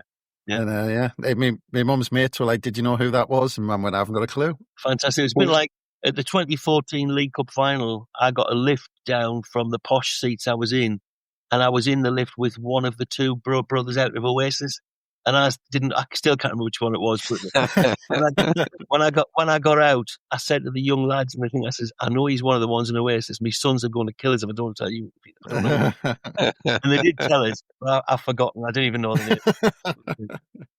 But yeah, similar thing. I met somebody famous and didn't know quite which one it was. The day the day your mum met the Beatles.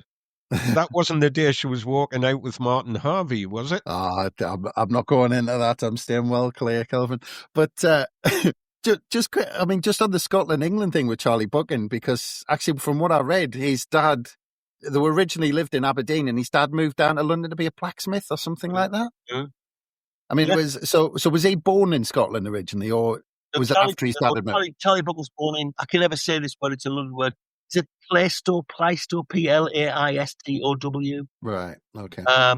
The only other Sunderland forward ever born in the same place was Mason Burstow, but we didn't have quite the same effect, unfortunately. No. How do you? I don't know if you need to be a Londoner to know how to say that word, but it's Plaistow. I think it's Plaistow or Plaistow, something like that.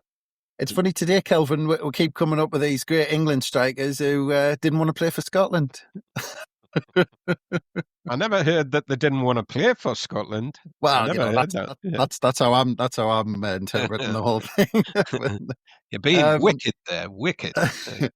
But another big thing on July the 2nd, and I think we have touched on this a little bit. I think Andrew, you talked about it in the past. 1957, Bill Murray and trainer Bert Johnston left the club, and you've talked about Bill Murray a lot following the financial impropriety scandal, Andrew. But it was, and obviously, and A. Smithson on the website, you've wrote about this in the past. But that was a huge thing, and relegation the year after as well, Andrew, completely changed the face of the club. It was massive. And if A. Smithson, if I knew who he was, Chris, and if I knew what he wrote, I'm sure he'd be very grateful for all of these plugs. You're very kind. He provides me with all the information I need. Well, you need to provide me with the information because I can't remember it half the time. No, it was a very sad way for it all to end for Murray, because he is in terms of service for Sunderland over the years as a player and a manager, he was, one of the biggest names we've had. He was part of the great 30s team. He then in the 50s threatened to bring real success to Sunderland, and it all fell apart quite acrimoniously. And I sometimes wonder if that was a shame on Murray, because I get the feeling the type of thing Sunderland were found guilty of doing was perhaps commonplace in the game. And Sunderland, for whatever reason, somebody's obviously had a grudge. Mr. Smith, we don't know who he is officially, but he's obviously got an axe to grind, and it has had such an impact on Sunderland ever since then. I mean, there's an argument to say that if those things had happened differently, Sunderland's modern history would have completely changed. We hadn't even been relegated from the top flight before Murray went, so it was massive, the implications for Murray leaving. Yeah, and we did cover this. Sorry, Rob. Yeah, just on this could be one of your 2-hour podcasts on its own, so I shall rein myself in here. We do know who Mr. Smith was. publishers tried to get me to name him, and I couldn't have been sued because the man is dead, but I chose not to name him. But I gave lots of clues that anybody with quarter of a brain cell can read in the book I did called What If, that came out about 2 years ago. I know who Mr. Smith is, and yes, Bill Murray was harshly. Bill Murray was a victim. When that whole court case came up, he was fined and he was banned, but he was fined a relatively small amount because it was accepted that he'd been doing the bidding of the directors and he didn't have much choice. By the time those lifetime bans were rescinded, Bill Murray had passed away and didn't ever get exonerated.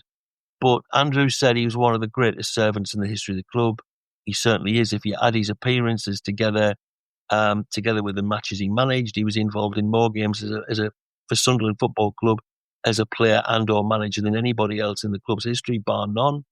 A fantastic figure in the history of the club. And this week, I think your covering was, did you say we started on June the 30th? So I'd slightly missed out this. You might have touched this on a previous week, but it was the previous week. It was June the 26th, 1957, that he stood down from the position as Sunderland manager. Yeah. Andrew covered that on a previous one. As a result of the illegal payments. Yeah. So yeah, Bill Murray, not a really well-known character in the modern history of Sunderland Football Club. People might think, oh, is he related to Bob Murray? Answer, absolutely not. But, you know, he was a terrific person who served Sunderland really well as a player and then for a long, long time as a manager. In the days of the Bank of England, when Sunderland were bringing in all the top stars, they were breaking the illegal payments, etc., etc. Every club were doing it. Sunderland were the ones that got caught, courtesy of Mr. Smith, who had an axe to grind. Yeah. I did say officially speaking. Yes, I realised that. I played it very, very clever there. I understood, Andrew. Like me, you try to put things with a straight bat. Every week, Rob, we always end up getting ourselves into some sort of legal grey area. So I just thought we'll stay clear of that one. If anyone wants to go back and listen to the Bill Bradshaw pod about him reporting on Swindon Town, he says his lawyers sat down with him and said, "What do we call this?" Yeah, he said, we can't call them illegal, so we've got to call it improper or something like that. Yes. Bill Bradshaw, again, you'll have talked to Bill about the 1990 promotion in Swindon Town. I had a long conversation with Bill some years ago where he sort of told me everything off the record, and I agree. You know, he'd not named certain people in these columns in the Sunday People, and I agreed I wouldn't name them either, you know, out of respect to Bill, really, and the people concerned. But again, that story's told in that same book, What If?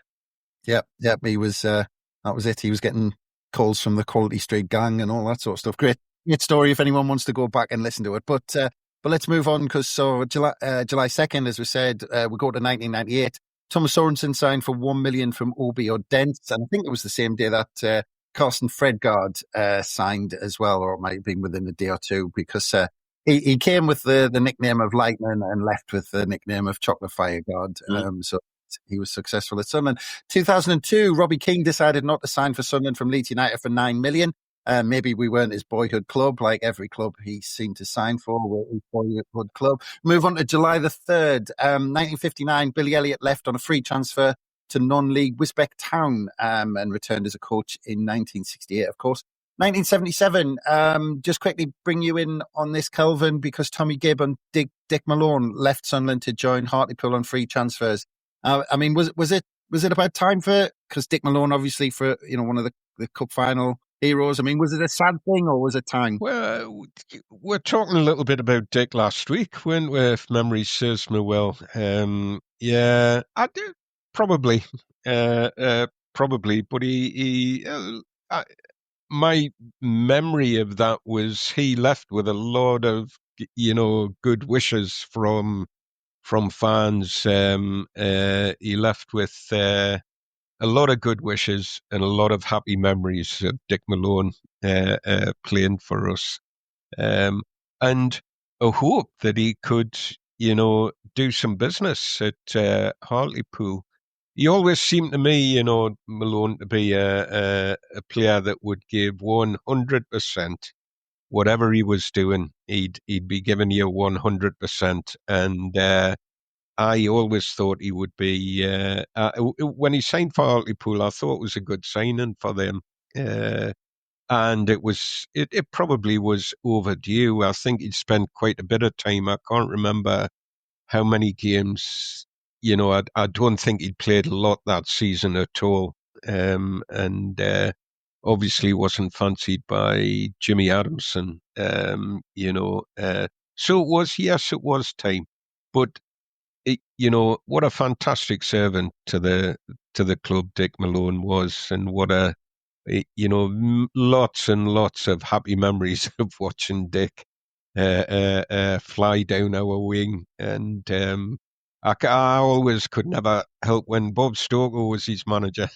I always sort of had half an eye on Stoker every time Malone shot away down his wing, because I always felt like Stoker didn't like him doing that, But and I think I think in his early days of managing Malone, Stoker tried to get him to stop doing it. But Malone, I've seen something written somewhere from him where he said, "I've always done that, and I continued to do it," and he certainly did continue to do it. He liked to go a raiding down his wing. But probably, how long do you wait around waiting to play? If I still thought I had games in us, I'd want to get away and get some games played before my career was completely done.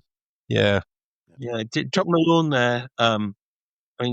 Kelvin, I've learned this morning about your fascination and interest and passion for Scottish football. So you'll know that when Dick came to Sunderland from Ayr United, he'd played for Ali MacLeod, who later managed Scotland. Yeah.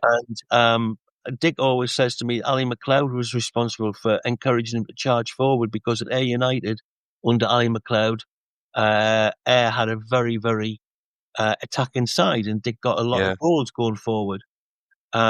Before he was in demand. Before he signed for Sunderland, he had the chance to go to Fulham, and he nearly signed for Fulham. And Fulham were managed by Vic Buckingham, who later managed Barcelona and had previously managed Ajax. Wow. And Vic, Dick tells me, he says, Vic Buckingham showed him everything at Craven Cottage and said, he says, almost like the Sermon on the Mount. He was waving and saying, this could be yours. I see you flying down the wing, blah, blah, blah, blah, blah. And Dick was thinking, what's this bloke on about? And he says, I've got to speak to Ali MacLeod,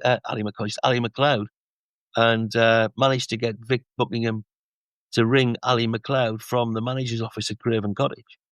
And he says, put me on the phone. And he'd pre-arranged with Ali MacLeod. He said, look, if you do want to sign, say, I had code words to say whether he wanted to sign or not.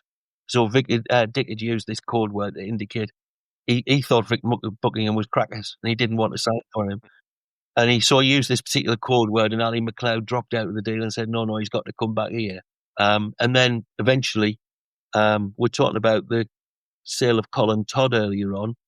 This came a little bit later, but effectively it was the Colin Todd money that saw the £30,000 that we paid to Ayr United for Dick, and also the £100,000 around about the same time we played to Rotherham for Dave Watson that came in. But Dick Malone was an excellent fullback for Sunderland. Obviously, he was taken over from Cess Irwin, God rest his soul. Cess recently died. Dick was, as I was, Dick was at Cess's funeral up at Ashington a month or two ago. But Dick Malone came in to replace a Sunderland legend. I know Cess had a few games at left back for a while after Dick came in, but he was taken over from an absolute Sunderland legend and real solid stalwart at Sunderland for more than a decade in Cess.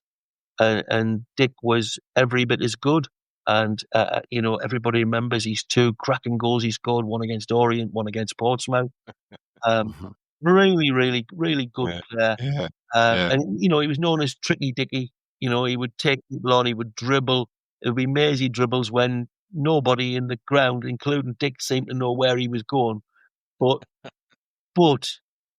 these days, if Dick had been playing now, they would have been likening him I'm not saying he was as good as Trent Alexander-Arnold, but there'd have been likening to him the way he burst into midfield, the way he dribbled past people, the way he created things going forward, because that wasn't quite so common back in the day when Dick Malone was doing that, which would have been why you're saying Bob Stoker was maybe reluctant for him to go forward quite so much. Dick was a very, very attacking fullback long before it was highly fashionable for fullbacks to be so attacking minded. And as everybody knows, Dick's at every home Sunderland game now. One of the great figures around the football club. Yeah, in the hospitality. Lee Howie was telling us he has to pinch himself sometimes that he's working in the hospitality with Jimmy Montgomery and Dick Malone. Yeah, and Mickey's there usually as well. Mickey Horsfall's there usually as well. And you know, everybody knows, I think, that, you know, Dick Malone and Jimmy Montgomery are big friends, you know, and lifelong pals, lifelong friends. And let's not forget that when Jimmy Montgomery makes his magnificent double save at Wembley, it's Dick Malone that clears the ball. Yeah.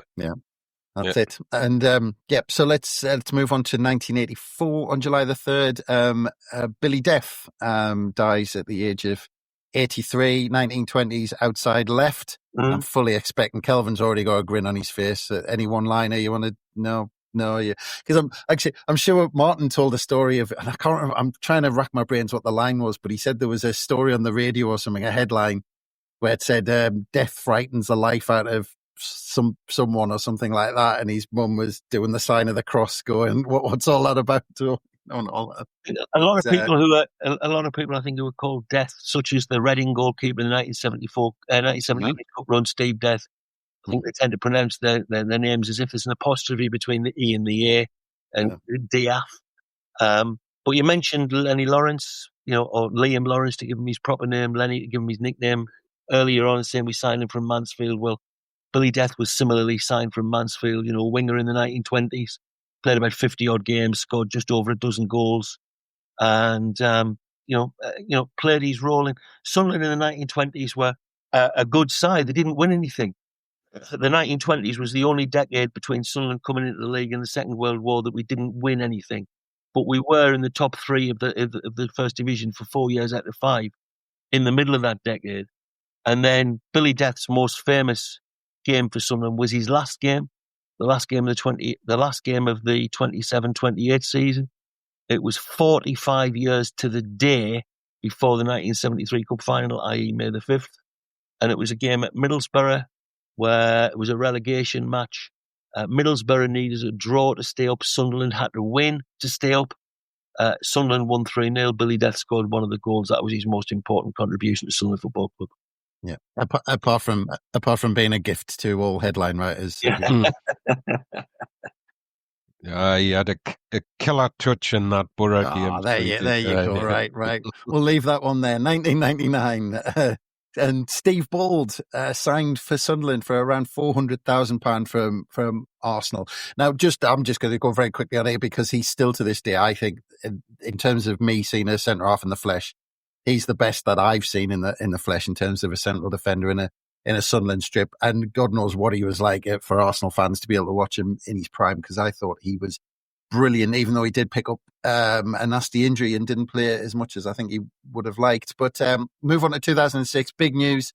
Drummondville have apparently completed the takeover in 2006. That's a big news, which we can do a deep dive on later on. In 2013, Vito Manone signed for Sunderland from Arsenal, Paolo Di Canio.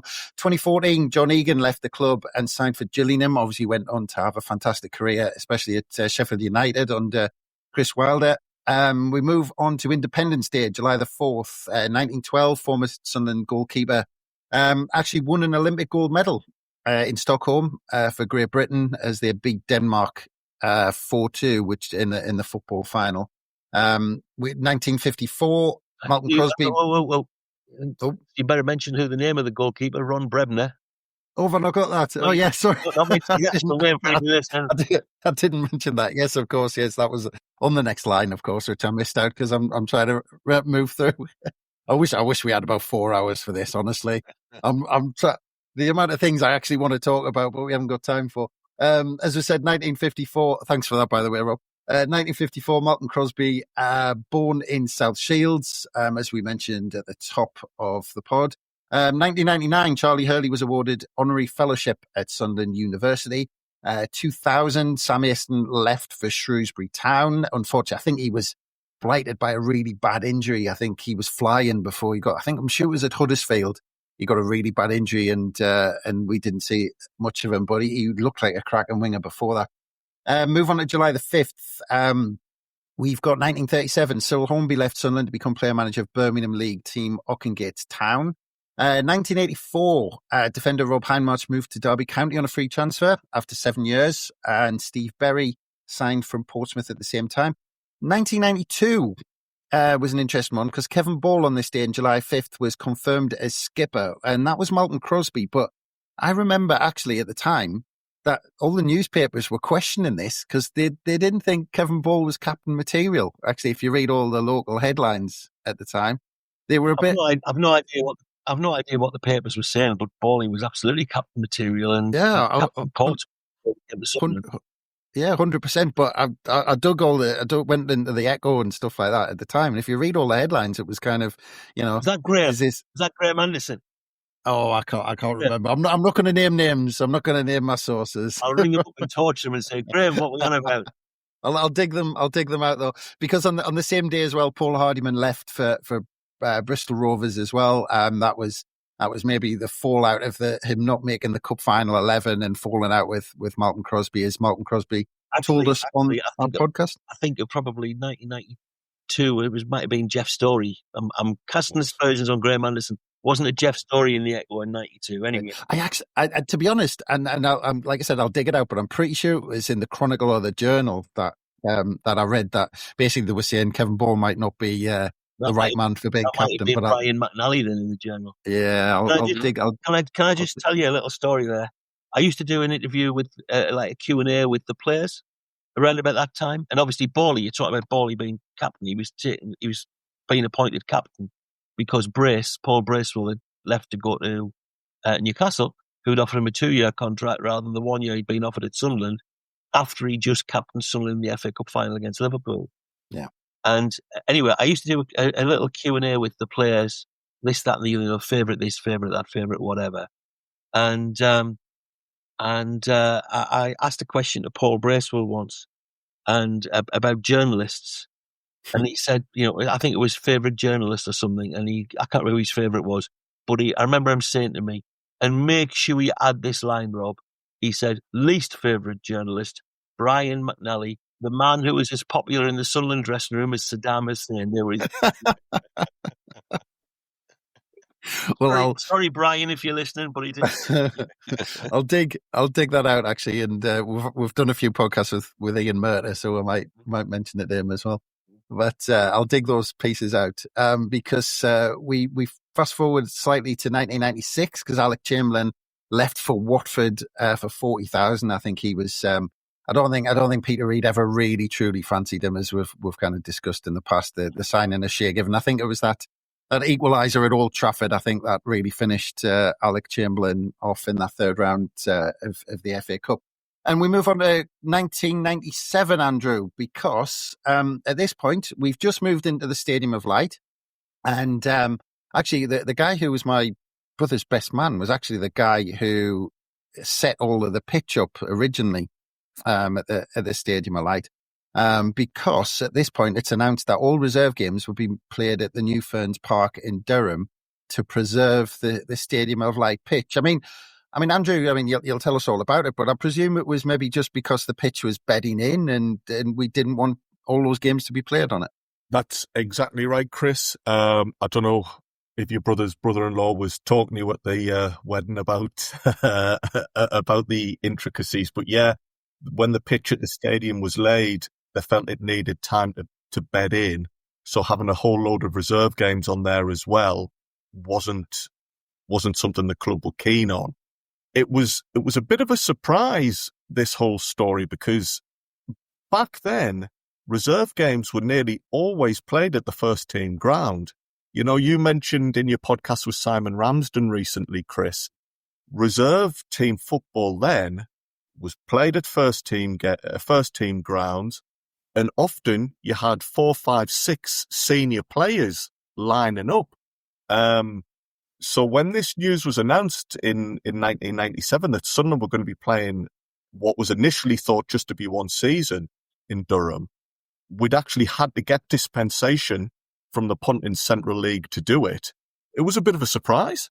It didn't happen very often, and I was gutted at the time because I lived 2 minutes from Roker Park, so I used to walk around and watch all the reserve games. I used to love them. Did. Yeah.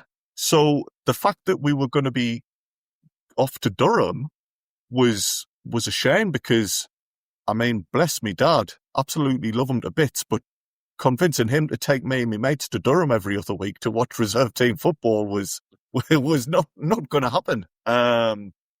So it was big news. Now, funnily enough, we've just touched upon Graham Anderson there.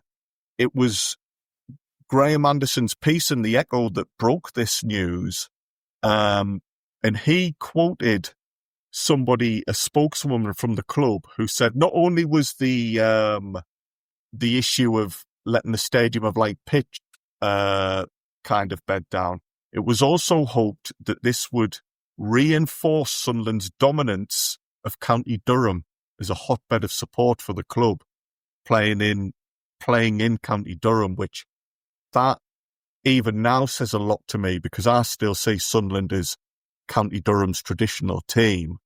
Not everybody sees it like that. Bob Murray himself was a good, honest County Durham lad. So I think he saw this as a good way of reinforcing our links with Durham. The official quote was, "Durham has always been a red and white county, and we intend to boost that tradition." So it worked on two fronts. There was this issue over the pitch, but I think the way the club then wanted to sell the decision was, hey, we're not playing in Sunderland anymore, but we're still playing in County Durham, and that's our traditional base. Yeah, I certainly strongly feel that. To this day, it's Sunderland reserves or Sunderland under-21s, if they enter it, which they sometimes do, will play in the Durham Challenge Cup. Newcastle will play in the Northumberland Challenge Cup. Let's not forget. Look, I was born in Sunderland, and my birth certificate says I was born in County Durham because I was born long before 1974 when that thing called Tyne and Weir was invented. I'm never having the word Tyne on my birth certificate. No. My birth certificate says County Durham. Yesterday I was in the Lakes and we drove back through sort of Alston Way and came right over the border of County Durham. And I just reminded myself of how far County Durham extends when I was in places like Nenthead and Iris Hopburn and that, before you even get to Crook and Durham. Let's not forget that the River Wear, despite what Roger Whittaker says, the River Wear flows through Durham. and it comes out at Sunderland. Sunderland is County Durham's club. Sunderland is County Durham's club. Yes, and of course in 1997, at that time when we were trying to reinforce that, it was on the back of the Kevin Keegan era at Newcastle through the early 90s. Now, unlike Andrew, who was very disappointed that we were moving from Roker Park to play our games at Belmont in Durham, I've got to admit I was quite pleased because I was head of English at Belmont, quarter of a mile away from there at the time. So it was very easy for me after school to just pop down and watch the reserves, which I always did. And it was, but I was also speaking at the club at the time about the fact that we did need to reinforce our Durham credentials. When I went to teach in Durham in 1990, when I moved from a school in Washington to Belmont, about 75% of the kids supported Sunderland. About 15% of them supported Durham Wasps, the ice hockey club, and about 10% supported Newcastle. And then, Newcastle's sporting club bought up the Sunderland basketball team. They bought up the Durham Wasps. They whipped them all off to Newcastle. It's not even an ice rink in Durham now. Those kids had nobody to support if they wanted to support the team that was associated with Durham, a very successful team at ice hockey.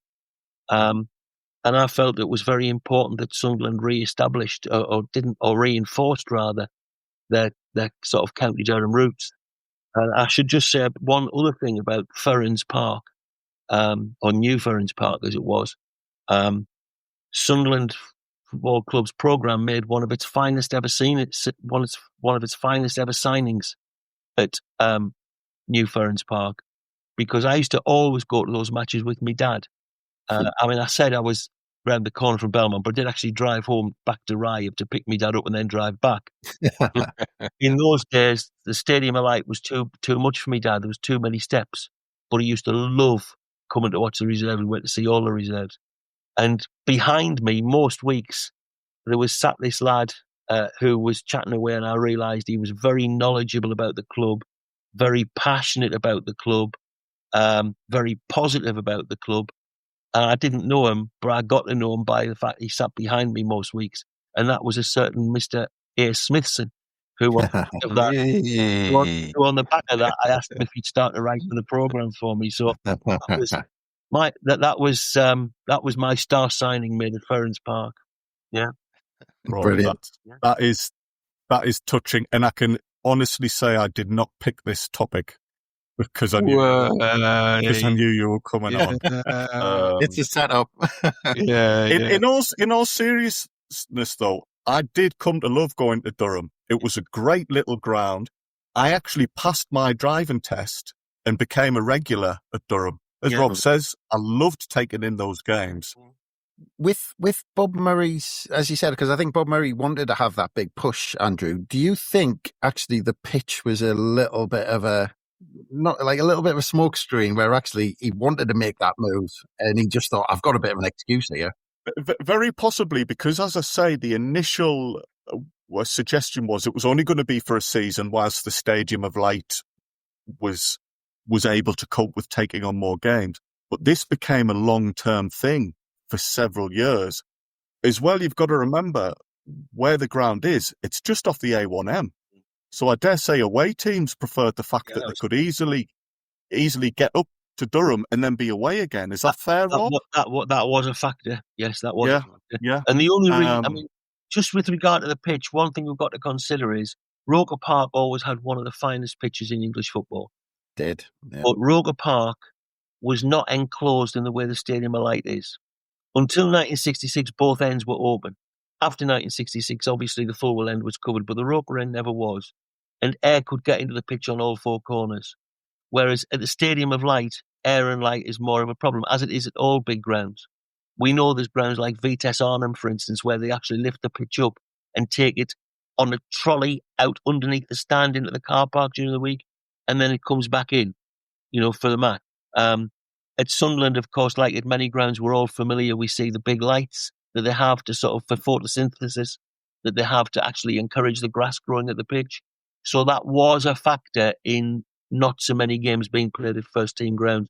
And the only reason we ever left New Ferens Park was when the football club there installed an artificial pitch because they could make money through the week from the artificial pitch. Otherwise, we'd still have been playing at New Ferens Park now. That's why we left, because of the artificial pitch. That was something I was when I found out you were coming on, Rob, I was going to run past you, and you very kindly spoke there about how we first met and first got to know each other. I remember in 2007, I had a good chat with you about working for the programme, and a couple of days later, my first child arrived. Mm-hmm. She's the week of this pod that we're focusing on. She's turning 18. Wow. She was at Wembley with me a couple of weeks ago. Season card holder. Just so all of these things are things I'm thinking about at the moment as it happens. And I remember, I was thrilled to become a dad, thrilled to start doing stuff for the programme. Mm-hmm. Am I right in thinking though, Rob? Because I can't get to the bottom of this. What year was it that we started playing at Eppleton? Was it around 2006, 2007? Oh, that's a good question. I'd have to have a bit of a think about that. My feeling. Yeah, go on. Wow! You've stumped Rob. I mean, I'm speechless. I've stumped myself. My feeling was that the club withdrew from the reserve league for a season and only played in friendlies. I can find that in 06-07 we played a friendly against Liverpool at Eppleton because of their links with Paisley. What I can tell you about the Eppleton ground is that Sunderland, as I say, were deciding they weren't going to play at New Ferens Park anymore because Durham had installed an artificial pitch. And they were looking at different grounds. They were looking at playing at Gateshead. They were looking at playing at Peterlee. They were looking at playing, I think it might have been South Shields and one other I've forgotten. Now, at the time, I mentioned my dad used to go to the reserve games at Ferens Park with me, at New Ferens Park, rather. At the time, my dad, who passed away in 2006, at the time, my dad had been, was in an old people's home about 1/4 mile away from the ground at Eppleton. And in his last few months, he was in a wheelchair and he could barely see. And I would go up and see him every day or every other day at Hetton. And together with my wife, we would take him out in his wheelchair around and about. And at the time, the Eppleton ground wasn't being used. And it was my wife, when I was talking to her about the fact the reserves were looking for new homes, she said, it was my wife that said, what about the ground at Eppleton? Oh, wow. Thought, oh, that's a good idea, because it's still within the bounds of Sunderland. Hetton is part of Sunderland. So I went to see the authorities, if you like, at the football club, who were looking at the different grounds, and said, what about the ground at Eppleton? Tony Wilkinson, who for about 50-odd years, Tony's in his 80s now, but until about 2 years ago, Tony was in charge and had been in charge of the programme sellers at Sunderland for over 50 years. A very, very good friend of mine. Tony was an ex-mayor of Hetton and on the council there. So I got Tony to get the ground opened up so that the people who were, assessing the ground at Hetton and other places for Sunderland could go and have a look. So it was very late in the day, because they were well down the lines of narrowing it down to Peterlee or Gateshead or whatever. Yeah. And I shouted up and said, how about Eppleton? Because it was my wife's idea, not mine. And they went and looked at Eppleton and said, well, it obviously needs an awful lot of work doing, but it's a better option than the other ones we've got. And that's why we went to Eppleton. And the club have spent quite a bit of money on Eppleton over the years on things like improving the floodlights, improving the drainage, leveling the pitch, so on and so forth. And in fact, I've got them just, almost to hand. I'm still sorting out stuff from my house move down from Scotland back to Sunderland a few months ago. I'm still sorting stuff out. And just a few days ago, I unearthed a few programmes I've got from Eppleton Colliery Welfare, from when Eppleton Colliery Welfare was now their home pitch. In terms of which year it was, I'd have to check that out. I can't quite remember. But yes, we played Liverpool and we invited Liverpool up for the first game. Gary Ablett, I remember, the ex-Liverpool player, was running Liverpool reserves at the time. And we had a big posh too at the Hetton Centre next door with various dignitaries and stuff before we played that game. And that was obviously because of the Bob Paisley link with Liverpool. Not for the first or the last time. Our wives, Rob, have had better ideas than I would ever come up with. Eppleton, Rob, brilliant. I think it's perfect, because I do think it's important that we have a presence in the region. I think being at Durham originally was the right idea. At Durham, I saw players like Gascoigne and Dino Baggio turning up for reserve teams. It was the ideal place. And Eppleton now, as you know, Rob, you and I go there often. I think that's really important for these areas and for fans in these places to be able to go and see a Sunderland game for a couple of quid. But can I just say, Andrew, because you kind of stoked a memory for me, because I was the same as you. I used to sit in the main stand for those reserve games. Yeah. And as you said, I remember at New Ferens Park, I remember seeing Paul Parker keeping fit for Sunderland and players like that. But I think we've lost that. He actually played one game for our reserves, Paul Parker. Yeah, I was at that game, right? but because of the reserve team and the reserve league, you've got to see players like kids got to see players for a couple of quid, where you got to see them close up. And I think it was one of the worst things they could have ever done, getting rid of the reserve league. Well, Simon Ramsden said as much, and that's coming from a player who's been through the process of being a young player and trying to learn how to play senior football. At Durham, not so much at Eppleton. You would see these big players. It was important for them to be involved. You saw good quality football. As I say, I learned to drive and we were there all the time. So you'd go, you'd watch a quality game. And even better for me was Monday was student night in Durham. One of the lads was at Durham Uni. So now we're we'd getting go, to the bottom of it. yeah, but Isn't it? aye, we'd go and watch a game, and then we'd go and see going into Durham for a couple of hours. It was really good, and in all seriousness, in terms of football, that was a good halfway house for young players coming through. Yeah, if you go back, because there's quite a few on eBay. If you look, there's some old reserve team sheets from back in the day, and some of them you look at the early '90s. There was some games at Roker Park, and Brian Robson was in midfield for Man United reserve. Yeah. And for a couple of quid on a win, I used to just ask my mum, and it was kind of a quid or whatever to go along and watch Brian Robson. It was like, yeah, of course you can. Gerard Piqué played at Appleton. Oh, really? Yeah. Was that in a youth tournament or something? Yeah, or? United Youths, yeah. Fantastic. That was another thing, just very, very briefly, just as part of this announcement that Sunderland were going to be playing at Belmont, it was also announced that day in 1997 that we were moving reserve games. So, Chris, when you went to the main stand at Roker Park, it was probably a Tuesday, maybe a Wednesday. As part of the move to Durham, we switched it to a Monday night. Right. Seemingly because the club felt that was the best way for those players' training routines. Monday night worked better with their cycle, their 7-day training cycle. So it was a big change to go to Durham. And then by the time of Appleton, we go into the younger. You're talking 2 years down the line as well. You're talking this is 1997. I think it was 2 years later.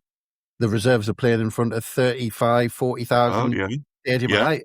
Yeah. Because of the way the club went. I remember being at those games for reserve games. 35, 40,000. I think it was Liverpool and United with 33,000 against Liverpool, 23,000 against Derby, which was a key game, and 20,000 against Man United. They were the three big attendances. I enjoy watching the youths coming through. I enjoy watching under 21s, but I suspect you wouldn't get that type of crowd for a big under 21s game because there's not the recognition, there's not the first team players sprinkled. Teams are allowed to play overage players in the under 21s, but they rarely do. Yeah, they rarely do. Yeah. You are allowed to play 3 or 4 overage players. Yeah, because wasn't it? I can't remember. There was a Man United had a couple of really kind of high profile overage players. Well, one of them used to play for us. Yeah, was that Johnny Evans? Was it Paul McShane? Paul McShane. They actually signed Paul McShane after he'd announced his retirement from football and said, "Come and play for a year for us, and play just in the under 21s as an old head." Now that was seen at the time as quite revolutionary, but teams used to do it. I mean, Stan Tennant. Bob Stokes signed Stan Tennant to play for Sunderland around about 73, 74-ish. Now, he made 2 first-team appearances, but they were in either I think it was the Anglo-Italian, not the Anglo-Scottish Cup, I think. Stan. Yeah, that was it. Well, he technically qualified as having played for the first team, but he never played a league game or an FA Cup or a League Cup game for Sunderland. But he did play for the season, and his role was to coach and play for the reserves amongst young lads and bring them on. So, we were doing that, and other clubs were doing that 50 years before Man United did it, however many years ago, not that long ago, with Paul McShane. And I've forgotten the name of whoever it was, one of you might know.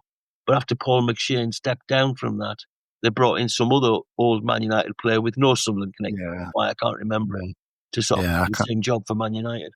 Yeah, I might look that up. But we've got one more day to go, July 6th. And we quickly look at 1979.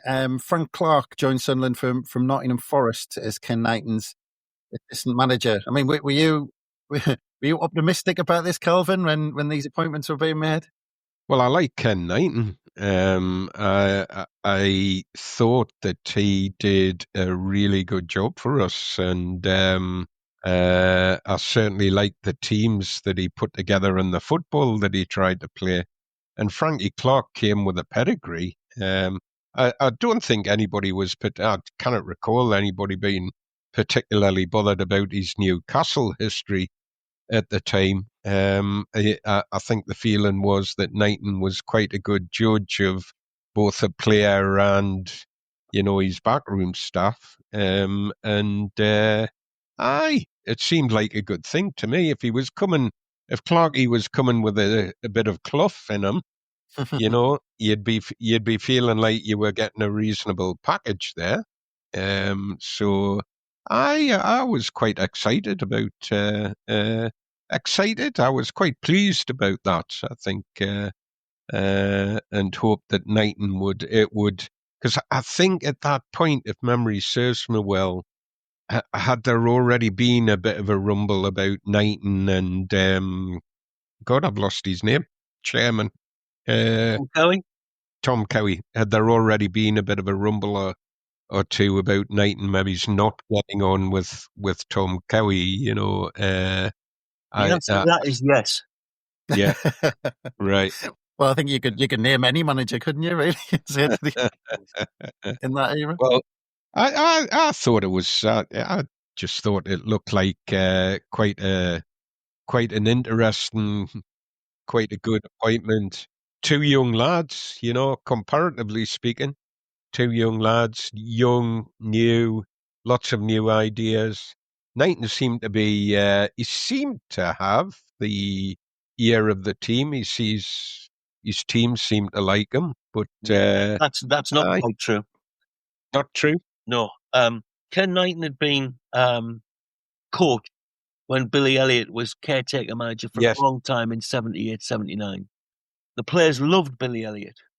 Yeah. Billy Elliott was expected to get the job. He'd only just missed out on promotion 78, 79. He'd been in caretaker charge of the team for over half the season. And it was a very unpopular decision with the players when Billy Elliott didn't get the job. Bill Shankly stood up at the League Managers Association or their equivalent, whatever it was called in 1979, to as a major figure in the game to sort of express his disgust that Billy Elliott wasn't getting the Sunderland job. And Cowie appointed Ken Knighton. He stepped up from being coach to being manager. That wasn't necessarily unpopular in itself because other than they wanted Billy to get the job, Billy was very popular with the players.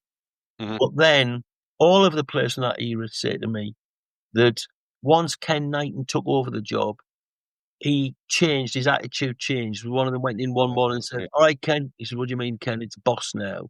Now, I can understand that from Ken's point of view.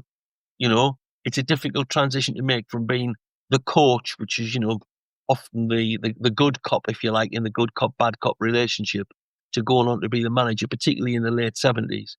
But Ken rubbed a lot of people up the wrong way once he became manager. He'd been quite popular as a coach, and he was very successful as a manager. Obviously, he got his promotion in 79-80, which was his only full season in charge, and then got the bullet towards the end of the 80-81 season, the season of the famous last day win at Liverpool that ended up we didn't need because of other results. But I went Ken Knighton up until, I don't know how many years ago this was, 7 or 8 years, however long it is since we brought out this book.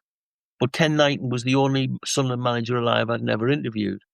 And I did a book called Managers, which I wrote with Graham Anderson, who I just mentioned there, the ex-Sunderland Echo person who covered Sunderland for decades, and God rest his soul, Lance Hardy, who wrote the brilliant book Sunderland Stoke in 73 and was a very, very good friend of mine. Anyway, on that book, we decided we'd interview 2 managers each, and we picked the managers we wanted to interview. So I said, well, I'll interview Laurie McMenemy because everybody hates Laurie McMenemy, and I wanted Laurie McMenemy, who at that point had never told his side of the story, to get Laurie's side. And I said, and I want to interview Ken Knighton because Ken's the only Sunderland manager I don't know, I've not interviewed. And Ken lives down in a place called Clevedon, just south of Bristol. So I went down there. I spent an afternoon with Ken and his lovely wife, who were very, very gracious and absolutely lovely. But what was interesting was in the entire house, and he had a nice big house, there was only one thing that indicated he had a background in football, and that was a small framed photograph on the wall of the 1979-80 Sunderland promotion team, not his playing career. And he was very, very proud of that 79-80 promotion season. But as people will know, you know, other than spell at Orient, he didn't stay long in football, even though he was quite a young man. You know, he didn't stay long in football and then went and had a career outside of football. So it's probably a couple of years since I've spoken to Ken, but occasionally he rings me or I'll ring him and have a little chat. Usually if I've seen something about his time and I'll send him it, I'll email it to him, or more likely I'll email it to his daughter who'll show him it. But it's not true to say he was popular with the players. He was as a coach, but they resented him as a manager because of A, Billy didn't get the job, Billy Elliott didn't get the job, and B, Ken was really strong and stern with them when he'd been their mate, and that didn't go down well with a lot of the players. That's the overview. There's probably some exceptions to that. Don't get me wrong, I'm not having a dig at Ken Knight, and he was a very nice bloke. He was very successful for Sunderland. He's always been very helpful to me, but I don't think he was popular with the players as a manager. Yeah. Well, again, just because we're slightly pushed for time to round us off on July 6th, we've got 1990, we've got Michael Heathcote, who left to join Shrewsbury Town for 55,000. In 1995, I was gutted because Tony Norman signed for Huddersfield Town on a free transfer. And of course, he came back and Michael Bridges beat him twice later on in that season when he came on as sub. 2003, Claudio Reni made a comeback in an international for the USA against Paraguay after a knee ligament injury that he sustained at Sunderland. And 2012, Asamoah Gyan confirms his permanent exit. And 2017, Seb Larsson left Sunderland after 6 years. And how I wish we could have scheduled a full day just to talk about all these things. And I think we probably could have. But I think on some levels, it's probably a good job we didn't, because we probably could have gone all day.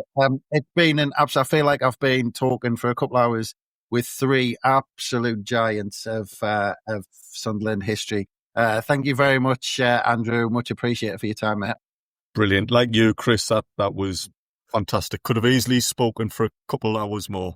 Absolutely. And a privilege as always, Kelvin. Thank you very much. Great to spend some time with Rob Mason. Great to spend some time with. And it was a late shout, Rob, so I really appreciate your time and joining us, and hopefully we can get you on a few more of these. No problem at all. Nice to speak to you all. And yes, the highlight for me is getting the opportunity to talk about my star signing at New Ferens Park. That's it. Made it an emotional episode, I can say, Andrew. Normally I'm the butt of the jokes, Rob, so you're going to have to come on more often and stick up for me. Absolutely brilliant, gents. Absolute pleasure and a privilege to speak to you all for a couple of hours. And I hope everyone enjoyed that. Thanks again, everyone, for listening. Of course, we'll have loads more coming up on How We're the Podcast, and look out on Roker Report website for everything else. But from us, it's bye for now.